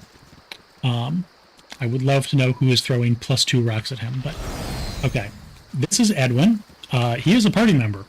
He is also, I want you to note the wizard robes and the fact that they are red. He is a red wizard of Fey. He's very powerful. He's one of the strongest NPCs in the entire game. I mean, he'd still be level 1, but like he gets a ridiculous number of spell slots, like way more than a normal mage would. But he does sort of want to kill another party member, and we kind of want that party member in our party, so we're gonna walk past him.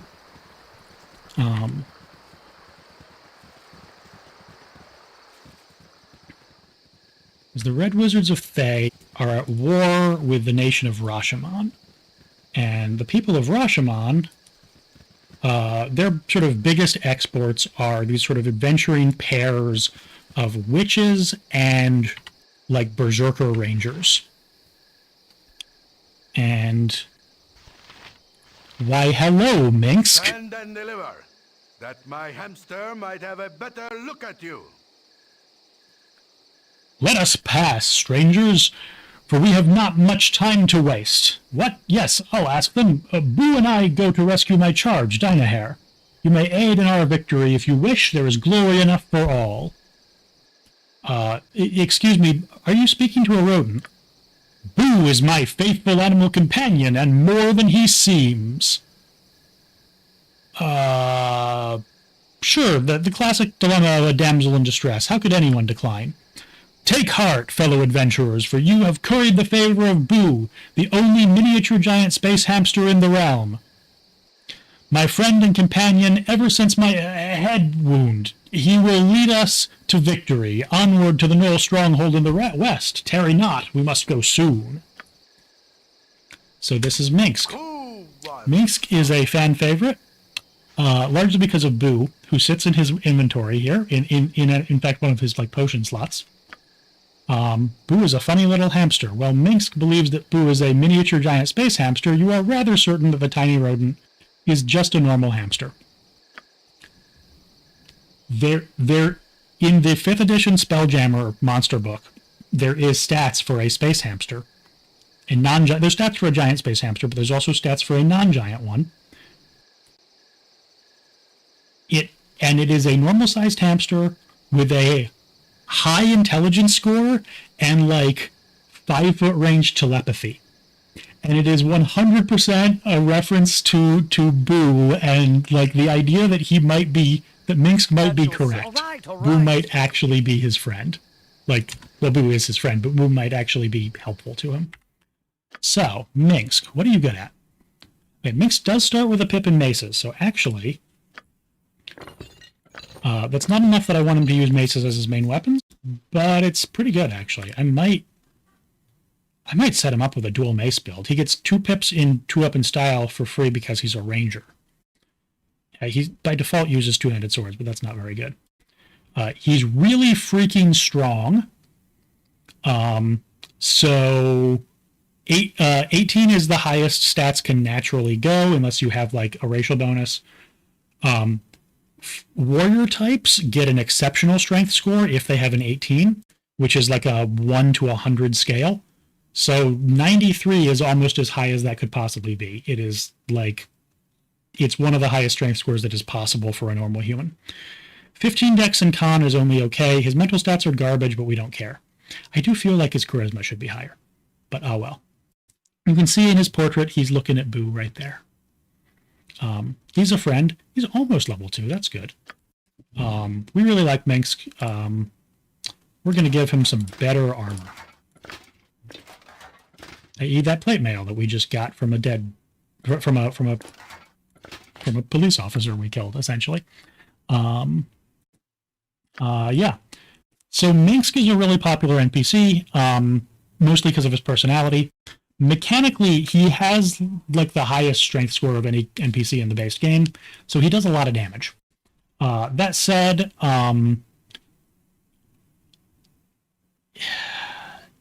his dex and con leave a lot to be desired. 15 in each is actually only just high enough to get any bonus from each of them. So he's not actually very tanky, as much as he feels like he's sort of the big bruiser. So we're mostly going to try to, have Khalid take the hits and have Minsk dish out the damage, and we'll see how that works for us. Okay, so this man, I have M1 talk to him. No, say not another word. I would not think of making you wait but a moment for your just reward. When the council told me that they had procured Grey Wolf to rid the woods of the bandit Tonquin, I knew we could expect swift justice. I would not have predicted success this quickly, but who else could it be striding into town looking as you do? Please accept this meager sum of 200 gold pieces, as well as the heartfelt thanks of all of Nashkel. So this guy has mistaken us for the bounty hunter Grey Wolf. And we can be like, yes, Grey Wolf, yes, thank you. Or we can be like, that's not actually me. And we're going to be like, that's not actually me. You are not Grey Wolf the bounty hunter? Oh, sweet helm, I almost gave 200 gold pieces to a complete stranger. The captain best not hear of this, he'd have my hide. Thanks be for your honesty, stranger.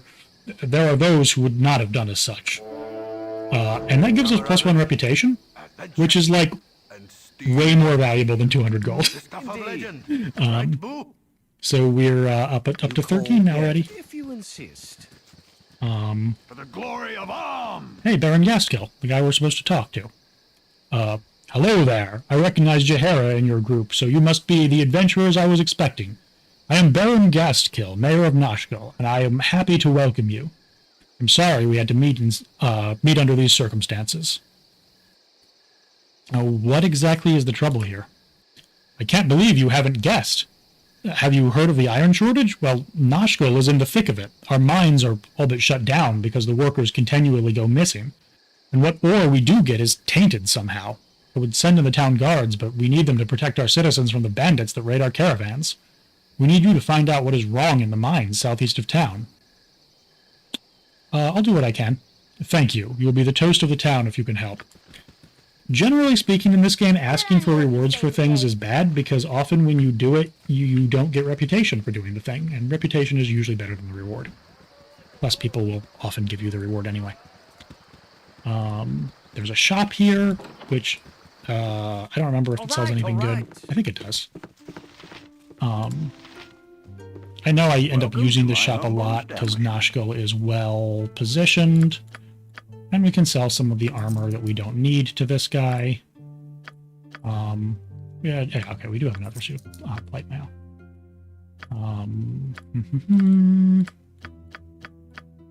Let's not sell that quest item. Does this man have anything else we want? Well, a composite longbow for Minsk probably would be a good idea. So we'll buy that, as well as a bunch more arrows, because we always need more arrows. He has another potion case. We've already got one and not a lot of potions, so I don't think that's a big deal. And not a lot else. Okay.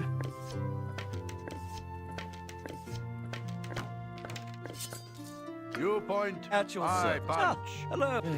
Right, and so this guy, I sort of skipped through his dialogue, but he wants to buy winter wolf pelts. They're an item that drops from winter wolves, who would have thunk, and he'll buy them for more than other merchants will. So we'll take them to him when we can. This guy's one of the local guards. Identify yourselves. I am Envale, and this is my band of fellow adventurers. I hear this is a troubled region of late. Allow me to put ourselves at your disposal during our stay here. If you're seeking to resolve troubles, welcome. If you're seeking to cause them, kindly take it elsewhere. Things are not good here, Envale. You'll have no trouble from us, I assure you. But hope not, for your sake and mine. And then I think the last thing we do before we end the stream is going to be, we'll go in here and get attacked I'm gonna slit your throat, I am. by a bounty hunter with one of my favorite opening lines of anyone in the game. Maybe a touch unladylike, but I'm gonna slit your throat, I am. Just fancy my luck seeing you stroll in here, bold as day. I expected a hunt and a chase from the description, but who am I to argue easy coins in the purse? May the Lord of Shadows guide you swiftly to your death. The Lord of Shadows, I believe, is Mask, the god of, like, thievery.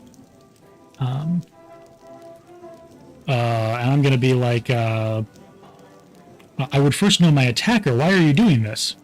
Who I am is unimportant, though my name is Nira. What I am is a hunter of bounties, and on your head is a lovely little sum. Does that satisfy your request? I thought it wouldn't. No matter. So, she's a cleric.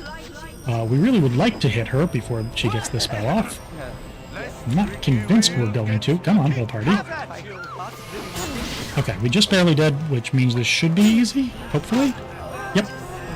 Man, our track record against casters is really good. Clerics don't have the kind of really good, like, personal defense spells that wizards do. It's sort of ironic. They're kind of reputed for being more defensive. But they have some really good, like, low-level crowd control, and, oh man, our bounty's up to 680 gold. You know, low-level crowd control, Fine. Never had. is pretty dangerous. Once again, we have a pretty useless inn, just a place to rest. Crowd control is really good in this game. We haven't really had the chance to really show off how strong it is, but it's very strong, and she opens that battle with a hold person spell and can very easily kill one of your party members if she gets it off. Because she'll just paralyze someone and then just ram them into the ground. We're going to pay this man 100 gold to identify this helmet. So this is the Helmet of Infravision. I've talked about the Infravision spell being useless. By the way, the range, that's not a thing in this game. That's literally just not a mechanic. Protection against critical hits is something every helmet does. Infravision is a thing where when you are in dark areas, if you have someone with infravision selected, all of the creatures will sort of be red tinted and maybe a little more visible. And that's literally all it does.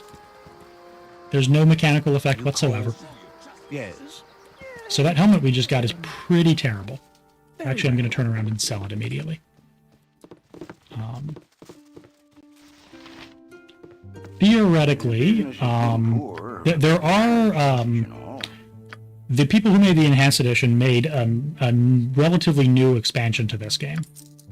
And in that expansion, there's like one area where if you have a character with infravision, you can like find an item that you otherwise can't find.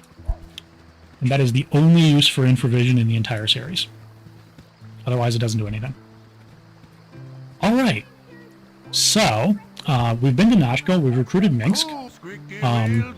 We have a quest to find the mines here, but also Minsk wants us to go... we have a quest to find out what's happening in the mines here and deal with it.